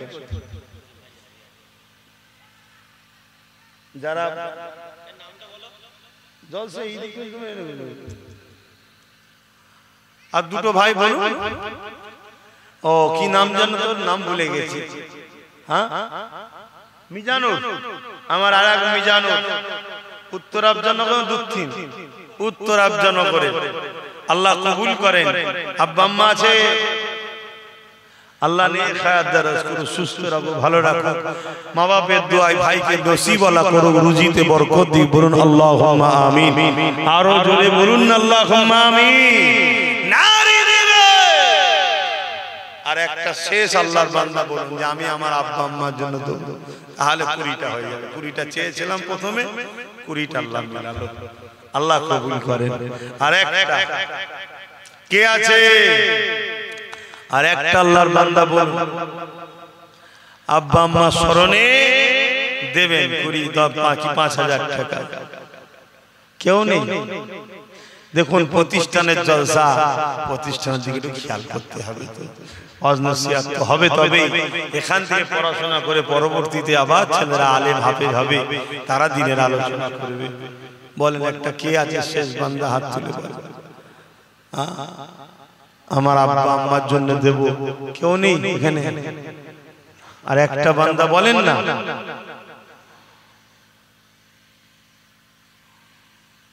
কত টাকা কত দিকে চলে যায়। আজকে অনেকের বাপ মা চলে গেছে। হ্যাঁ, ছেলেরা রয়েছে, বাপ মা সবরে সানির জন্য তো খরচ করা দরকার। তবে যারা দিচ্ছেন হায়াতে আছে, বড় খুশি হবে বাপ মার মনটা যে আমার বাচ্চা আমার জন্য দিচ্ছে। আল্লাহ মা বাপের দোয়া কবুল করেন। আর একটা বান্দা বলেন আল্লাহ কবুল করেন। কে আছে? কেউ নেই? আল্লাহ নবী জানালেন মান রাদিয়ানহু ওয়ালিদাহু ফালা নানহু রাদি। মা বাপ যার উপরে রাজি, আমি আল্লাহ তার উপরে রাজি। এ যুবকেরা, আল্লাহ নবী দরবারে একটা যুবক ছেলে চলে আসলো। আন আবি উমামা আন্না রাসূলানি ক্বালা ইয়া রাসূলুল্লাহ মা হাক্কুল ওয়ালিদাইনি আলা ওয়ালাদি ক্বালা হুমা জান্নাতুকা নারুকা। ইয়া রাসূলুল্লাহ, ইয়া হাবিবাল্লাহ, মা বাপের উপরে ছেলেদের হক কি? আল্লাহ নবী বললেন হুমা জান্নাতুকা নারুকা। বাবা ছেলেরে, তোমরা যদি মা বাপকে নারাজ করো জাহান্নামী হয়ে যাবে। আর মা বাপকে যদি রাজি করতে পারো, আল্লাহ পাক তোমাদেরকে জান্নাতি বানিয়ে দেবে। যে মা বাপ তোমার আমার জন্য কতটা কষ্ট করেছে, এই যুবকেরা তরুণেরা সেই মা বাপকে ভালোবাসো, পিয়ার করো, তাদের দেখভাল করো, তাদের কথা মতো চলো। দুনিয়া জমিনে যাদের রয়েছে দোয়া চাও, আর যাদের চলে গেছে আল্লাহ দরবারে মাগফিরাতের জন্য দোয়া কামনা করো। তাদের কবরগুলোকে জিয়ারত করো। মান যারা কবরা আবাইহি আও আহাদুহুমা ফি কুল্লি জামাআতিন গাফারাল্লাহু ওয়া কুতিবা বাররা।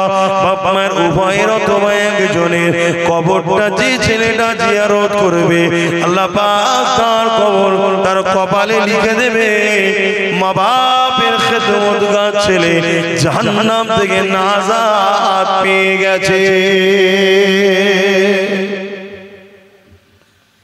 বলেন না বাবা।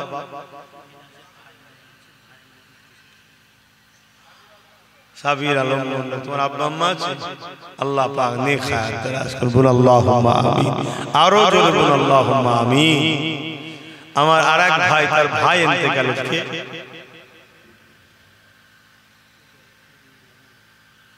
আচ্ছা, আরেক যাকে দিয়েছে মিনহাজ, তার ভাই, তাই তো ইন্তেকাল হয়ে গেছে, ভাইয়ের জন্য 5,000 টাকা দেবে। আল্লাহ কবুল করে। বল আল্লাহুম্মা আমিন। আরো জোরে বল আল্লাহুম্মা আমিন। আমাদের কুতুব ভাই 1000 টাকা আব্বা আম্মার নামে দেবে। আল্লাহ তার মনের আশাকে কবুল করে। বল আল্লাহুম্মা আমিন। আরো জোরে বল আল্লাহুম্মা আমিন। এই কুতুব ভাইকে ধরে এই অনুসরণ করে এখানে বলুন যাদের মুরব্বীরা রয়েছে, আব্বা আম্মা চলে গেছে, বাপ মা সবরে সানির জন্য 1000 করে টাকা কারা কারা দেবেন? একটু হাত তুলেন দেখি। কটা ভাবো বাপ মার ভালোবাসার লোক আছে দেখি। 1000 করে টাকা হাত তুলে, লম্বা লম্বা করে হাত তুলে। যাদের হায়াতে আছে হায়াতের জন্য, যাদের চলে গেছে সবরে সানির জন্য। হাতগুলো গুনবো, 1 2 3 4 5টা হাত তুলে রাখবে, হাত নামাবে। 5টা 6টা 7টা আর কই 8টা 9টা 10 11 12 হাত নাবা 12টা হলো। এতগুলো মানুষের মধ্যে 12টা কি গো আপনারা আব্বা আম্মার জন্য দেবেন না 1000 করে টাকা দেন, 1000 করে টাকা দেন। কমসে কম এটাও 20টা করুন আর 8টা বান্দা বলুন যে আমরা আব্বা আম্মার জন্য সবচেয়ে সানির জন্য দেবো। তুমি 2000 টাকা দেবে, মাশাআল্লাহ, নারে তাকবীর, নারে দিবে কি না আবুল কালাম 2000 টাকা আব্বা আম্মার জন্য, আল্লাহ কবুল করে বলুন আল্লাহুম্মা আমিন।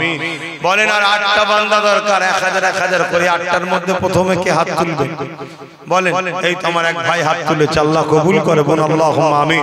7টা দরকার, কে আছে? কে? আমার মুরব্বি চাচা 1000 টাকা দেবে, আল্লাহ কবুল করে বলুন আল্লাহুম্মা আমিন। আর 6টা দরকার, এই এক মুরব্বি হাত তুলেছে আব্বা আম্মার জন্য, আল্লাহ কবুল করে বলুন আল্লাহুম্মা আমিন। আর 5টা দরকার, বলেন না ওই আমার এক যুবক ভাই, একটা দুটো পর পর, আল্লাহ কবুল করে বলুন আল্লাহুম্মা আমিন। ওই একটা হাত তুলেছে, আল্লাহ কবুল করে বলুন আল্লাহুম্মা আমিন। আর 3টে দরকার, না 2টো দরকার, সরি 3টে হয়ে গেল, আর 2টো দরকার। ওই কোনে একজন হাত তুলেছে, আর একজন কি আছে বলুন? একটা শেষ বান্দা হাত তুলে বলুন যে আমি 1000 টাকা দেবো। কই?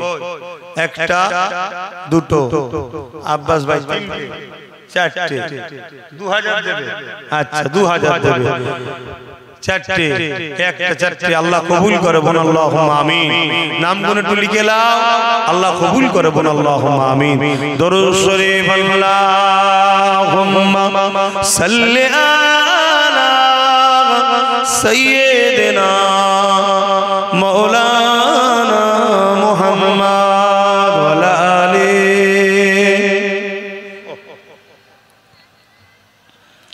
আমার বাপজানেরা আসেন একটু নবী পাককে সালাম দিয়ে নি। ও সময় যারা দাঁড়িয়ে আছে একটু ভেতরে ঢুকে আসবেন, দোয়া হবে। হে নবী সালাম।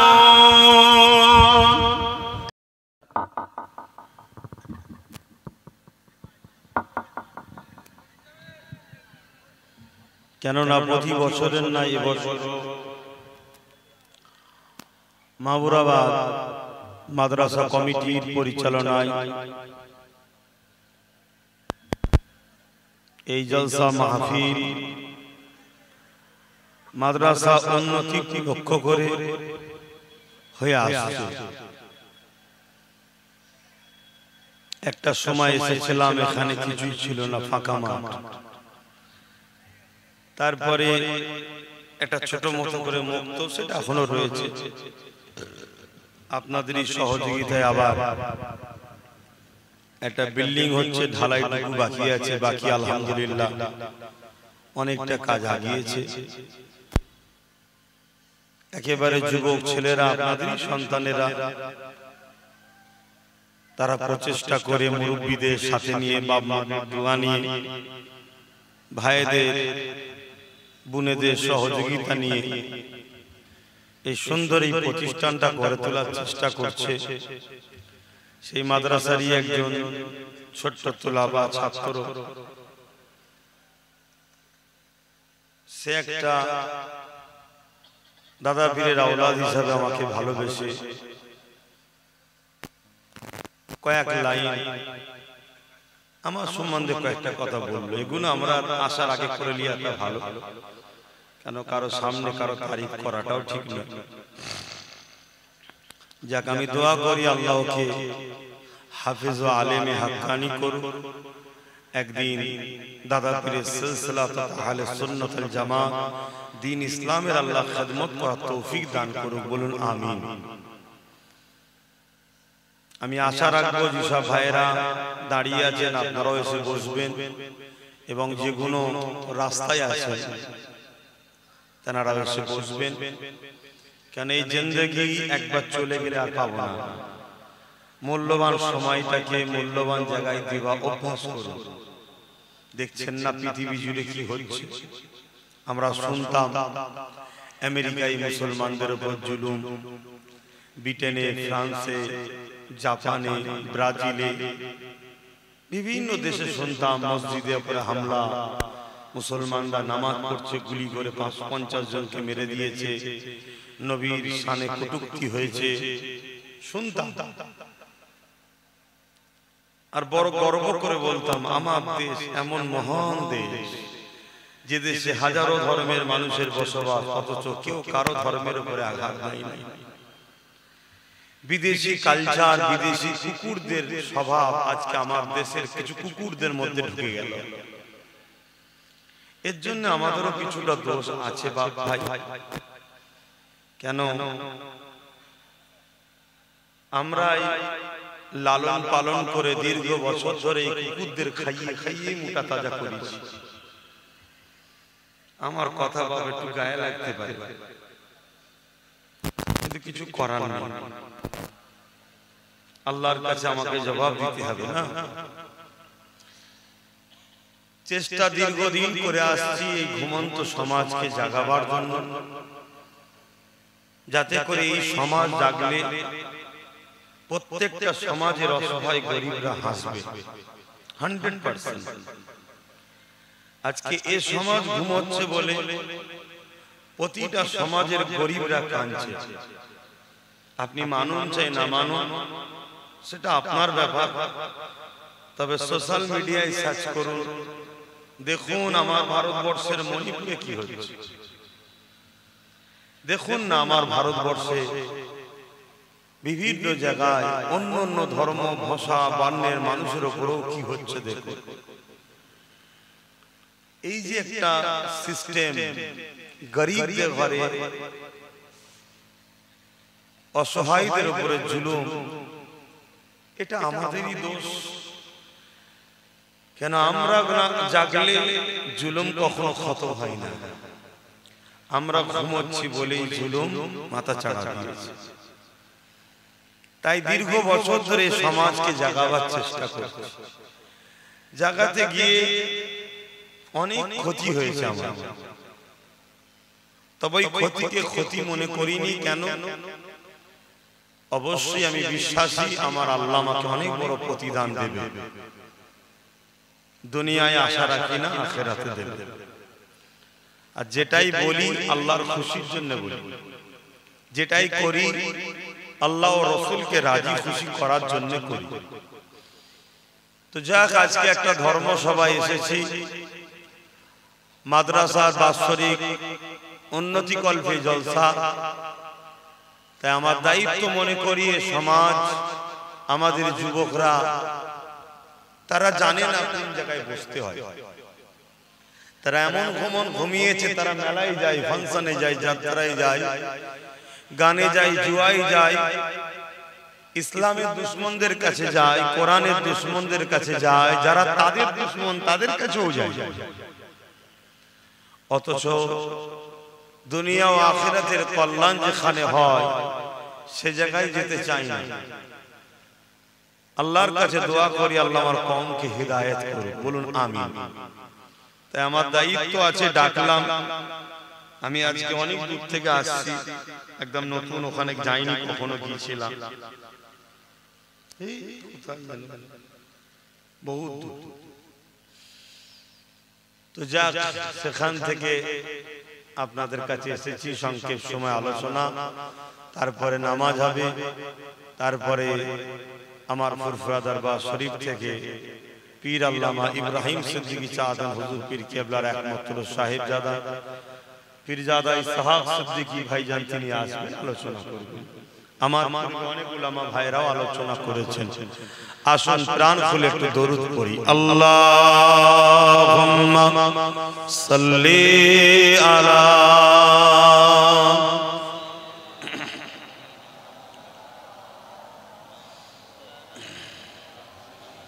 একটু জবান খুলে পড়তে হবে যুবক।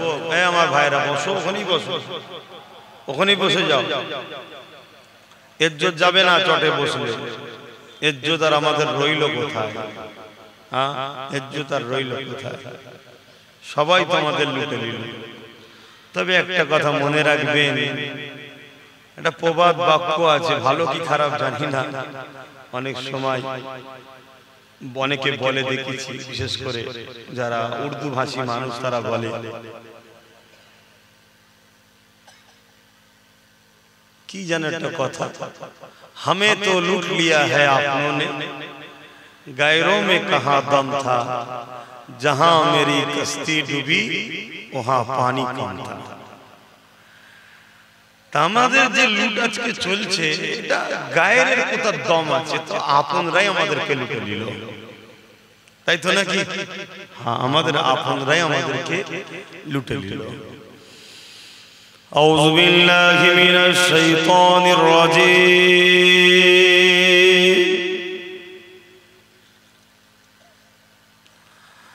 বিসমিল্লাহির রহমানির রহিম।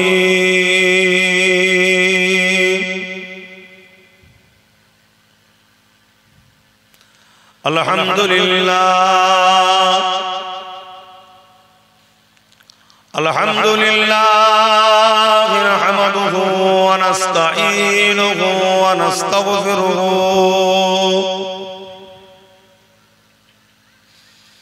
ওয়া নু'মিনু বিহি ওয়া নাতাওয়াক্কালু আলাইহি ওয়া নাউযু বিল্লাহি মিন শুরুরি আনফুসিনা ومن سيئات أعمالنا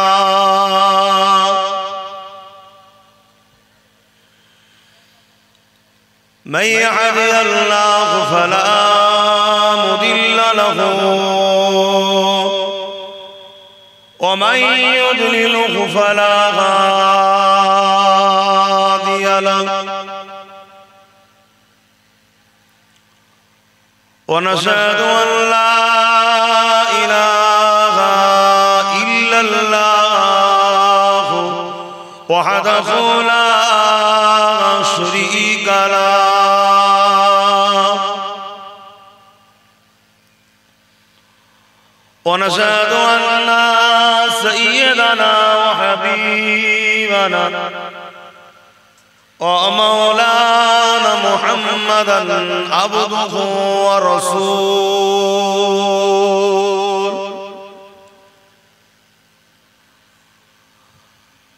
أما بعد فيا أيها الحاضرون رحمكم الله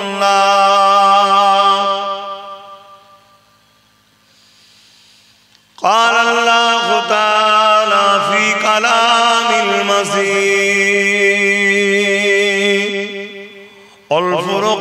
والفرقان الحميد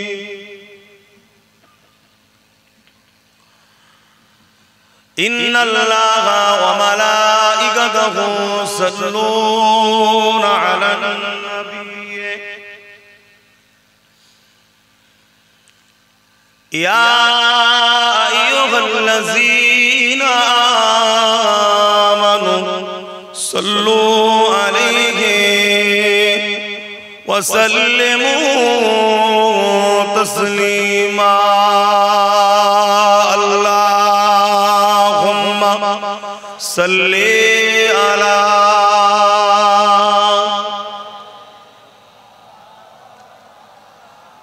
وعلى آل سيدنا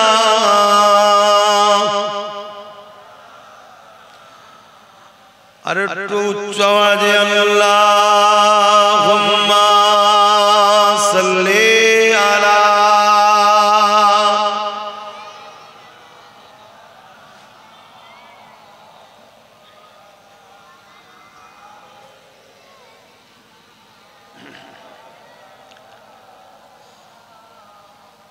मेरे आँखों के बुदली में जलवा मोहम्मद का,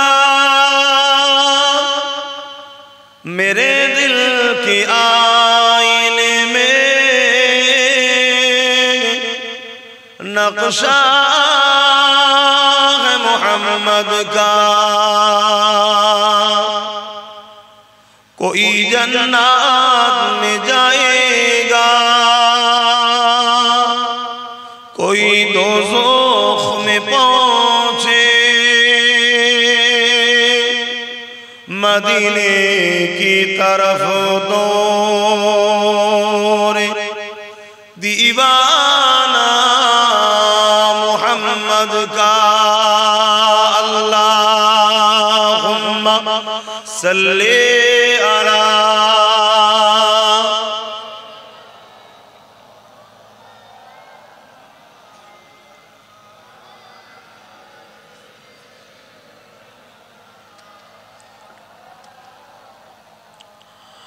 मददगार जिसी का रसूले खुदा हो उसे और हिम्मत का परवाह किया है। मदद को चले आएंगे कमली वाला डूबते डूबते ही संभल जाएगा। अल्लाहुम्मा सल्ले अला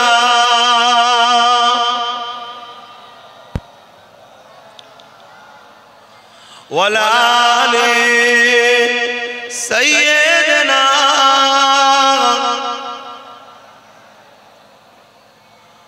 कलमे ला इलाहा इल्लल्लाह ला इलाहा जुर जुर ला इलाहा इल्लल्लाह ला इलाहा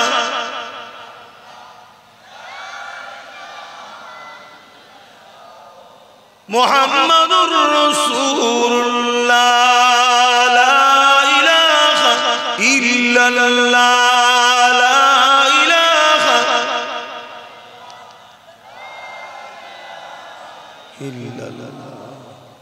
मुहम्मदुर रसूलुल्लाह हस्बी रब्बी जल्लल्लाह मा फी क़ल्बी खैरुल्लाह नूर मुहम्मद सल्लल्लाह हक़ ला इलाहा इल्लल्लाह ला इलाहा ला इलाहा इल्लल्लाह ला इलाहा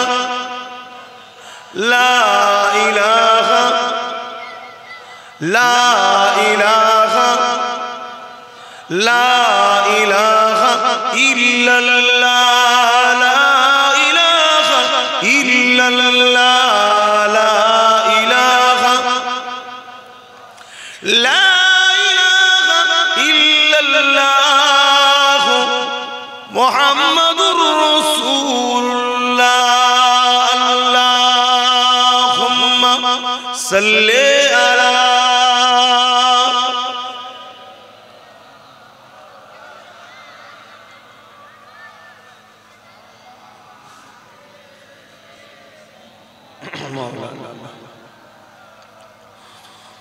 وقال الله تعالى في كلام المجيد الفرقان الحميد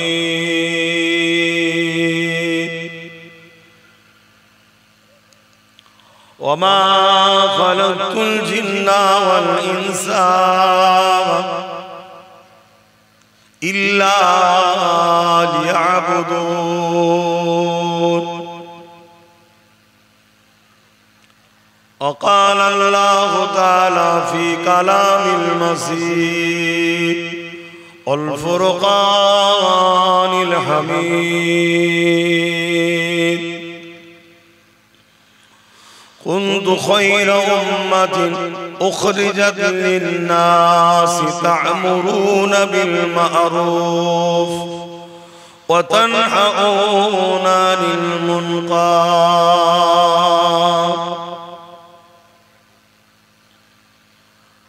قال رسول الله صلى الله عليه وسلم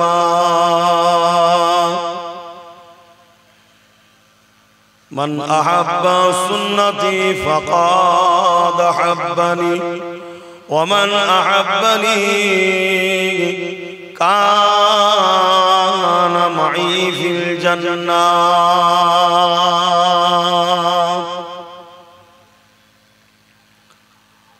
আও কামা ক্বালা রাসূলুল্লাহ সাল্লাল্লাহু আলাইহি ওয়াসাল্লাম মান আহাব্বা লিল্লাহি ওয়া আবগাদা লিল্লাহি ওয়া আতা লিল্লাহি ওয়া মানা লিল্লাহি ফাকাদ ইসতাকমালাল ঈমান।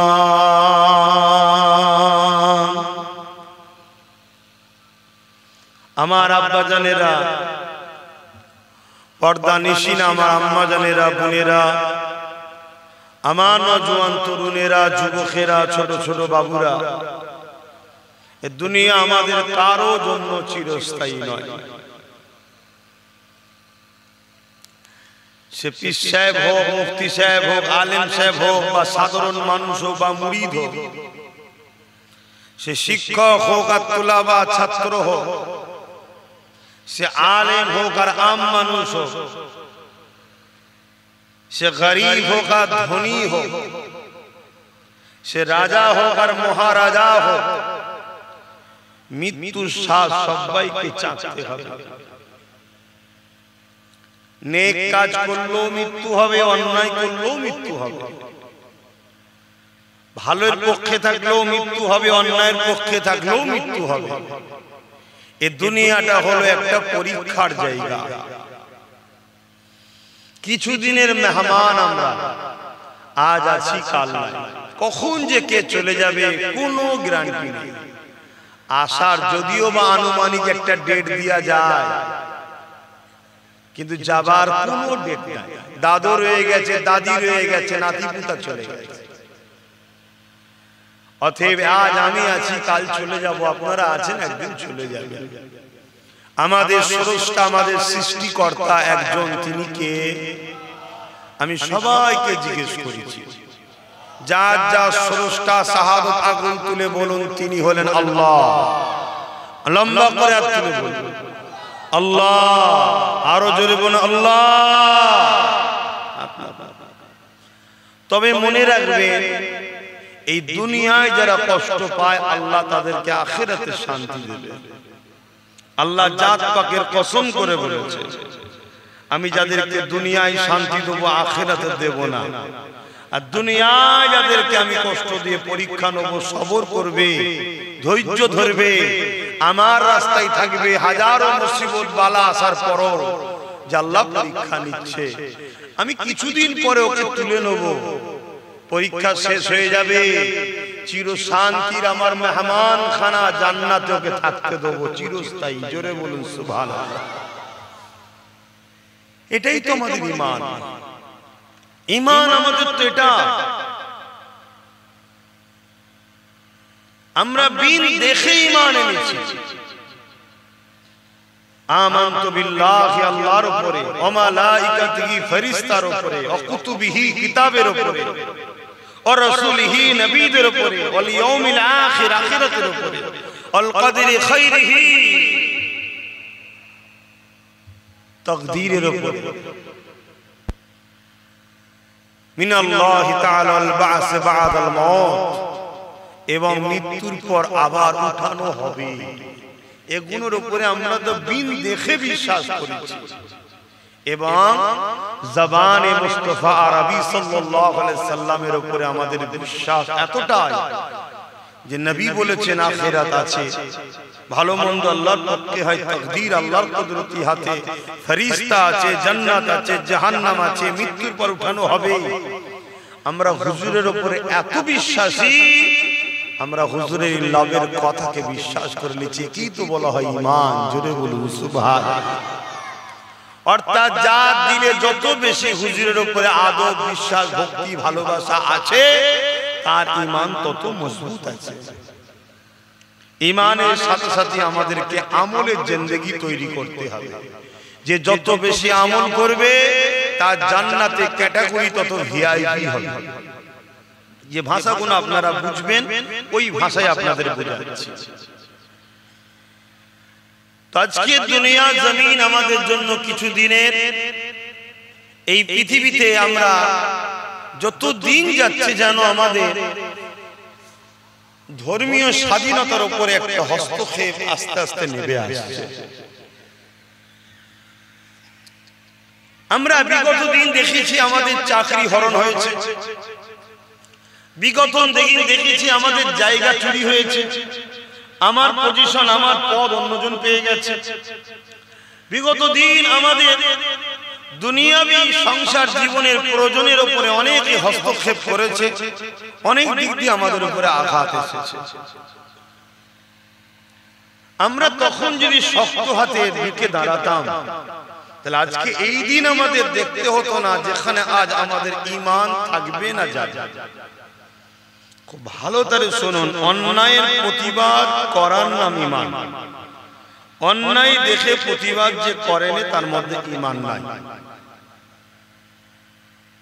এবারে যখন ইসলামের মূল বিষয়ের উপরে আঘাত আসবে তখন এই প্রতিবাদের চরম সীমা যুদ্ধ সংগ্রাম পর্যন্ত হয়ে যেতে পারে।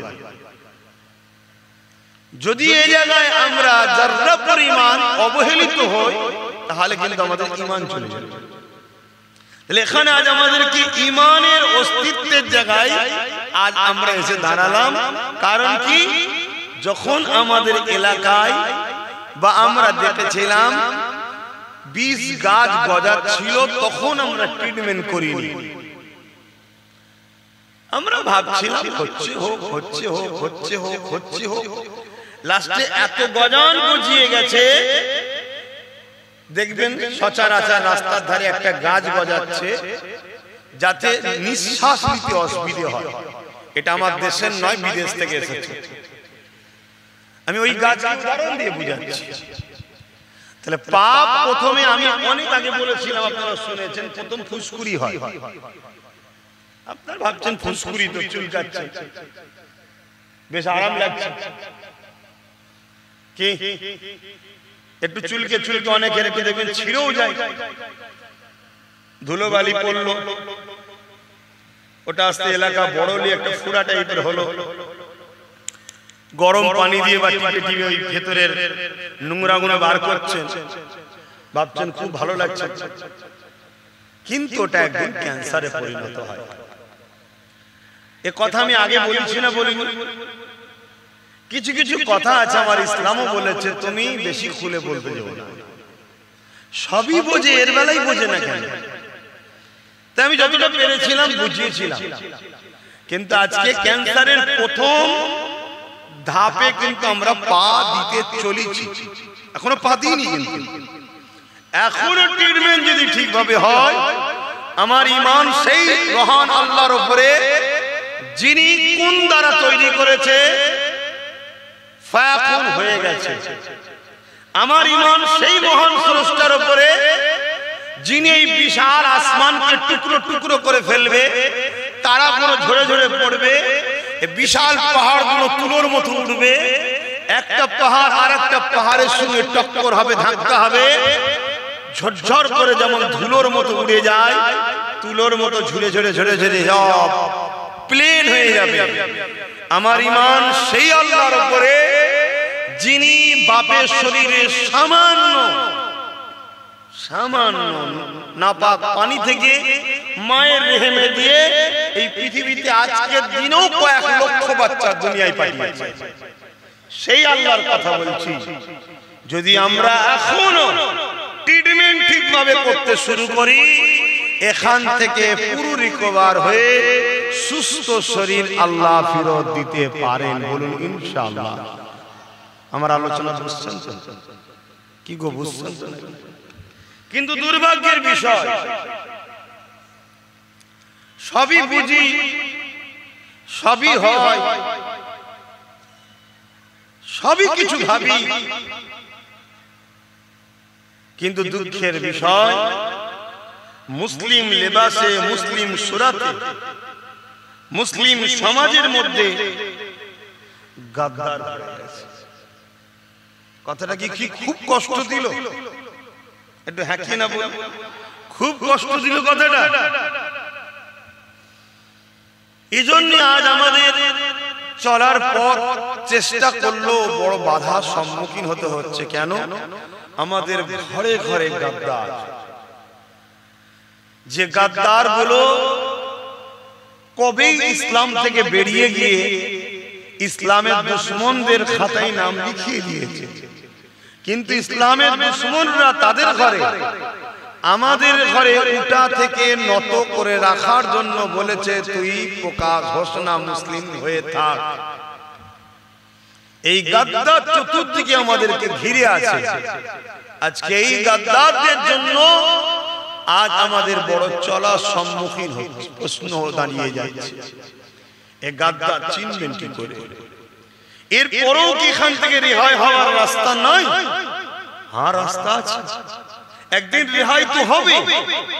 ইমাম মেহেদী আলাইহিস সালামের নেতৃত্বে পুরো পৃথিবীতে অত্যাচার, জুলুম, দাঙ্গা, খুন, ফাসাদ, চুরি, ডাকাতি, চরিত্রহীন, জালিম, অত্যাচারী, বদমাশ, বাটপার সব খতম হয়ে পুরো পৃথিবীতে আবার আমান, শান্তি, ইনসাফ, ইনসানিয়াত, সাম্যর হাওয়া বইতে থাকবে। জোরে বলুন সুবহানাল্লাহ, আরো জোরে বলুন না সুবহানাল্লাহ।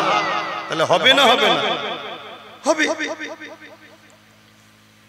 এ থেকে বাঁচার বিষয় আজকের এই মাহফিলে আমার ক্ষুদ্র জ্ঞানে যতটুকু আল্লাহ দিয়েছে তা থেকে একটা বিষয় আমি আপনাদের বলবো, যে বিষয়টা হলো হযরত ইমাম গাজ্জালী হুজুরের একটা কওল, যখন তোমাদের উপরে কোনো বালা, মুসিবত, বিপদ কালো মেঘের মতো ছায়া করে আসবে, মনে রেখে দিও তখন তোমরা মনে করবে যে আমাদের হুজুরের সঙ্গে মহব্বত, ভালোবাসা, সম্পর্ক কমেছে, তাই বিপদ আসছে। যে যান নিজের মধ্যে এবারে দেখুন আমাদের মধ্যে হুজুরের মহব্বত, ভালোবাসা কমেছে না কমেনি দেখুন। ইমাম গাজ্জালী হুজুর এমন এক ব্যক্তি যিনার কথার মধ্যে দম আছে, তাই তিনাকে তিনার অনুসারীরা জিজ্ঞেস করেছেন, হুজুর এ থেকে মহব্বত বাড়াবার উপায় কি? ইমাম গাজ্জালী হুজুর দুটো রাস্তা বলেছে। একটা হলো নবীর উপরে দরুদ বেশি বেশি করে পড়ো, এতে নবীর মহব্বত বাড়বে, বালা মুসিবত থেকে আল্লাহ তোমাদেরকে উদ্ধার করবে। জোরে বলুন সুবহানাল্লাহ, আরো জোরে বলবেন না সুবহানাল্লাহ। কিন্তু দুর্ভাগ্য, আমরা বলুন দরুদ শরীফ পড়ি কি? এই যুবক ভাইরা পড়ো কি? আজকে একটা মাহানাতে পড়ছো তাও আওয়াজ হচ্ছে, এর কারণ কি? মহব্বত কমেছে, ঘাটতি হচ্ছে। আর এই মহব্বত কি একদিনে কমেছে? 100 বছরের একটা পরিকল্পনা পৃথিবী জুড়ে চলে আসছে। নিশ্চয়ই আপনারা নাম শুনেছেন সুলতান আব্দুল হামিদ রাহমাহুল্লাহ, নাম শুনেছেন? যিনি রাজ ক্ষমতা চালাবার পরও প্রতিদিন রাত্রিরে 400 বার বা 500 বার করে দরুদ পড়ে ঘুমোতেন। আমার নবীর বড় আশিক ছিল। জোরে বলুন সুবহানাল্লাহ। ফ্রান্স একবার আমার নবীর নিয়ে একটা কার্টুনের মঞ্চ তৈরি করতে চেয়েছিল, যে নবীকে নিয়ে একটা নাটক হবে, ড্রামা হবে। সুলতান আব্দুল হামিদের সাহেবের কাছে যখন খবর আসে, সুলতান আব্দুল হামিদ ফ্রান্সের সফিরকে, ফ্রান্সের ওই যে গভর্নর তাকে ডাক দিয়েছে, এসে ডেকেছে, ডেকে বলেছে খবর পাঠাও, যদি এই ড্রামা, এই নাটক বন্ধ না হয়, চালু তখন হয়নি, দেখানো হবে, শো পুরো রেডি, ইমিডিয়েটলি যদি বন্ধ না করা হয় তাহলে ফ্রান্স হুকুমতকে তৈরি হতে বলো, এক্ষুনি আমার সঙ্গে লড়াই করতে হবে। আজকে এরকম শাহিন শাহ, এরকম লিডার, এরকম বাদশা আমাদের আছে।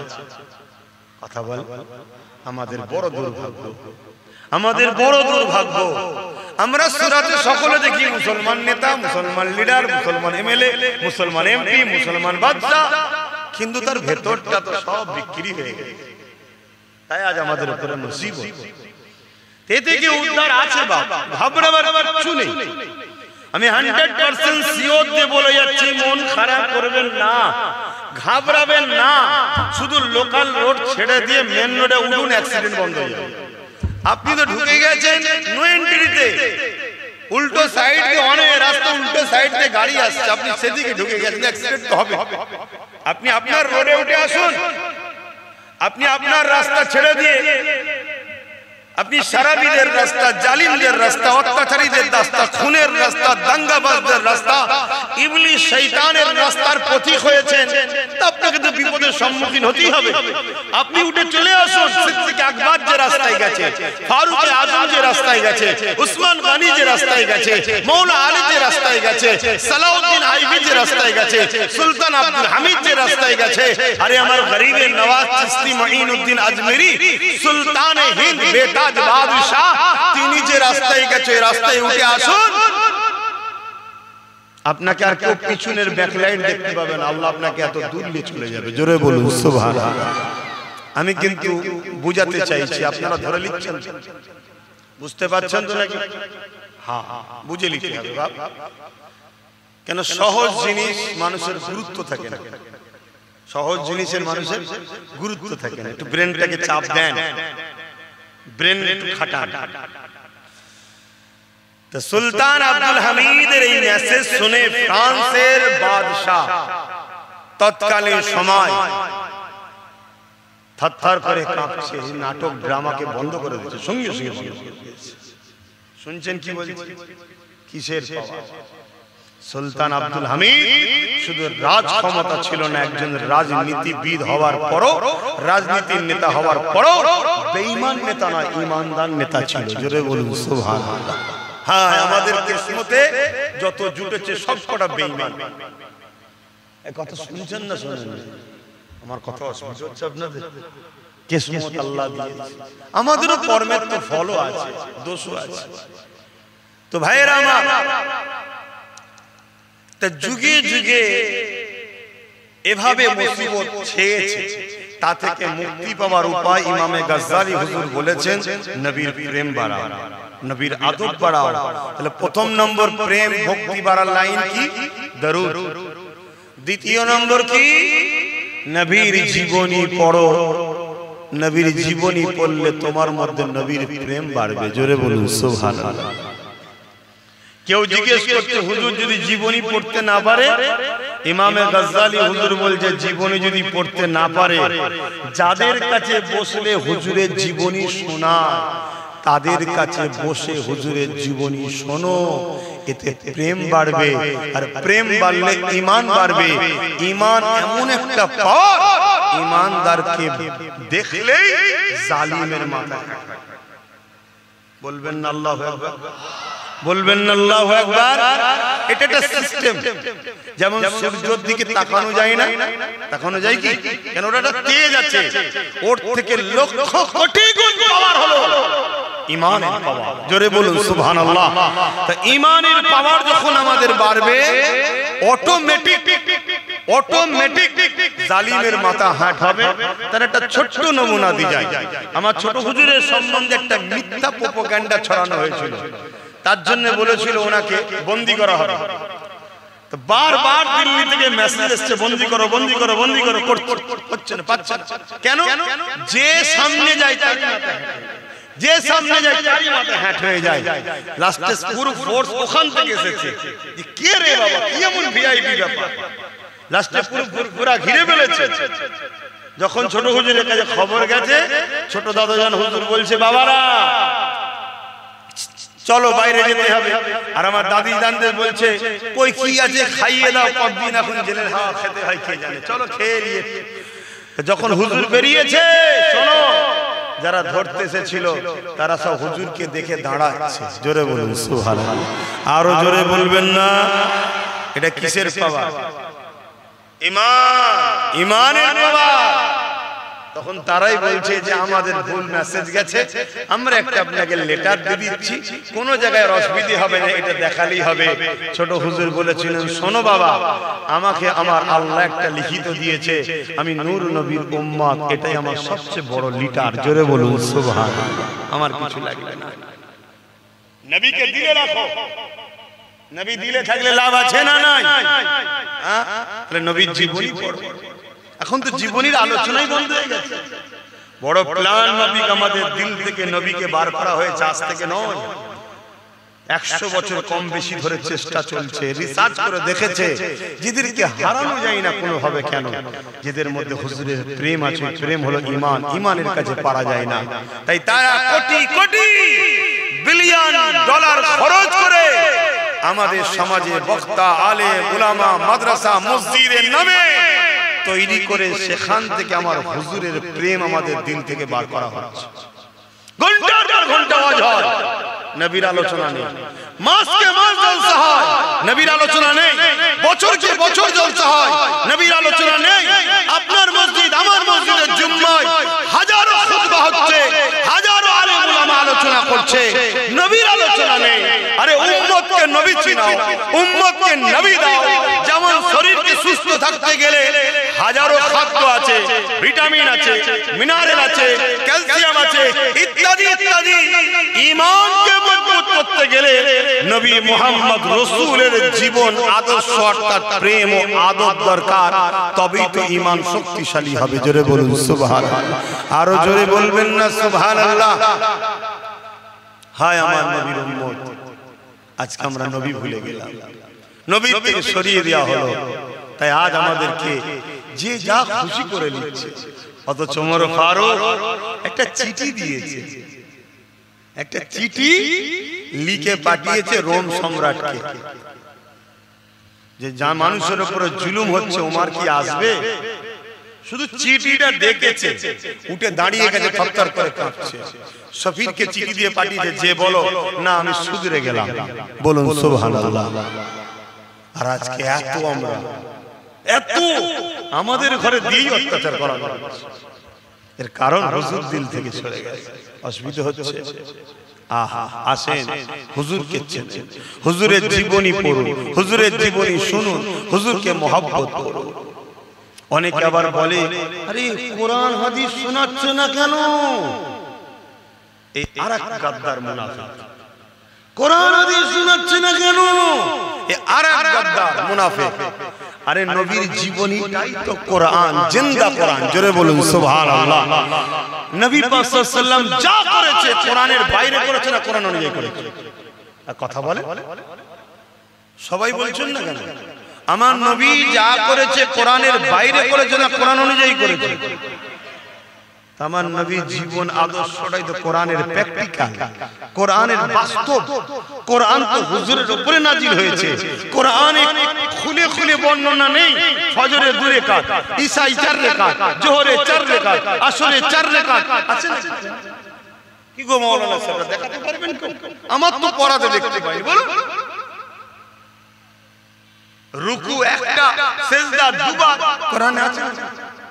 সিজদা আগে, এই রুকু আগে, সিজদা পরে।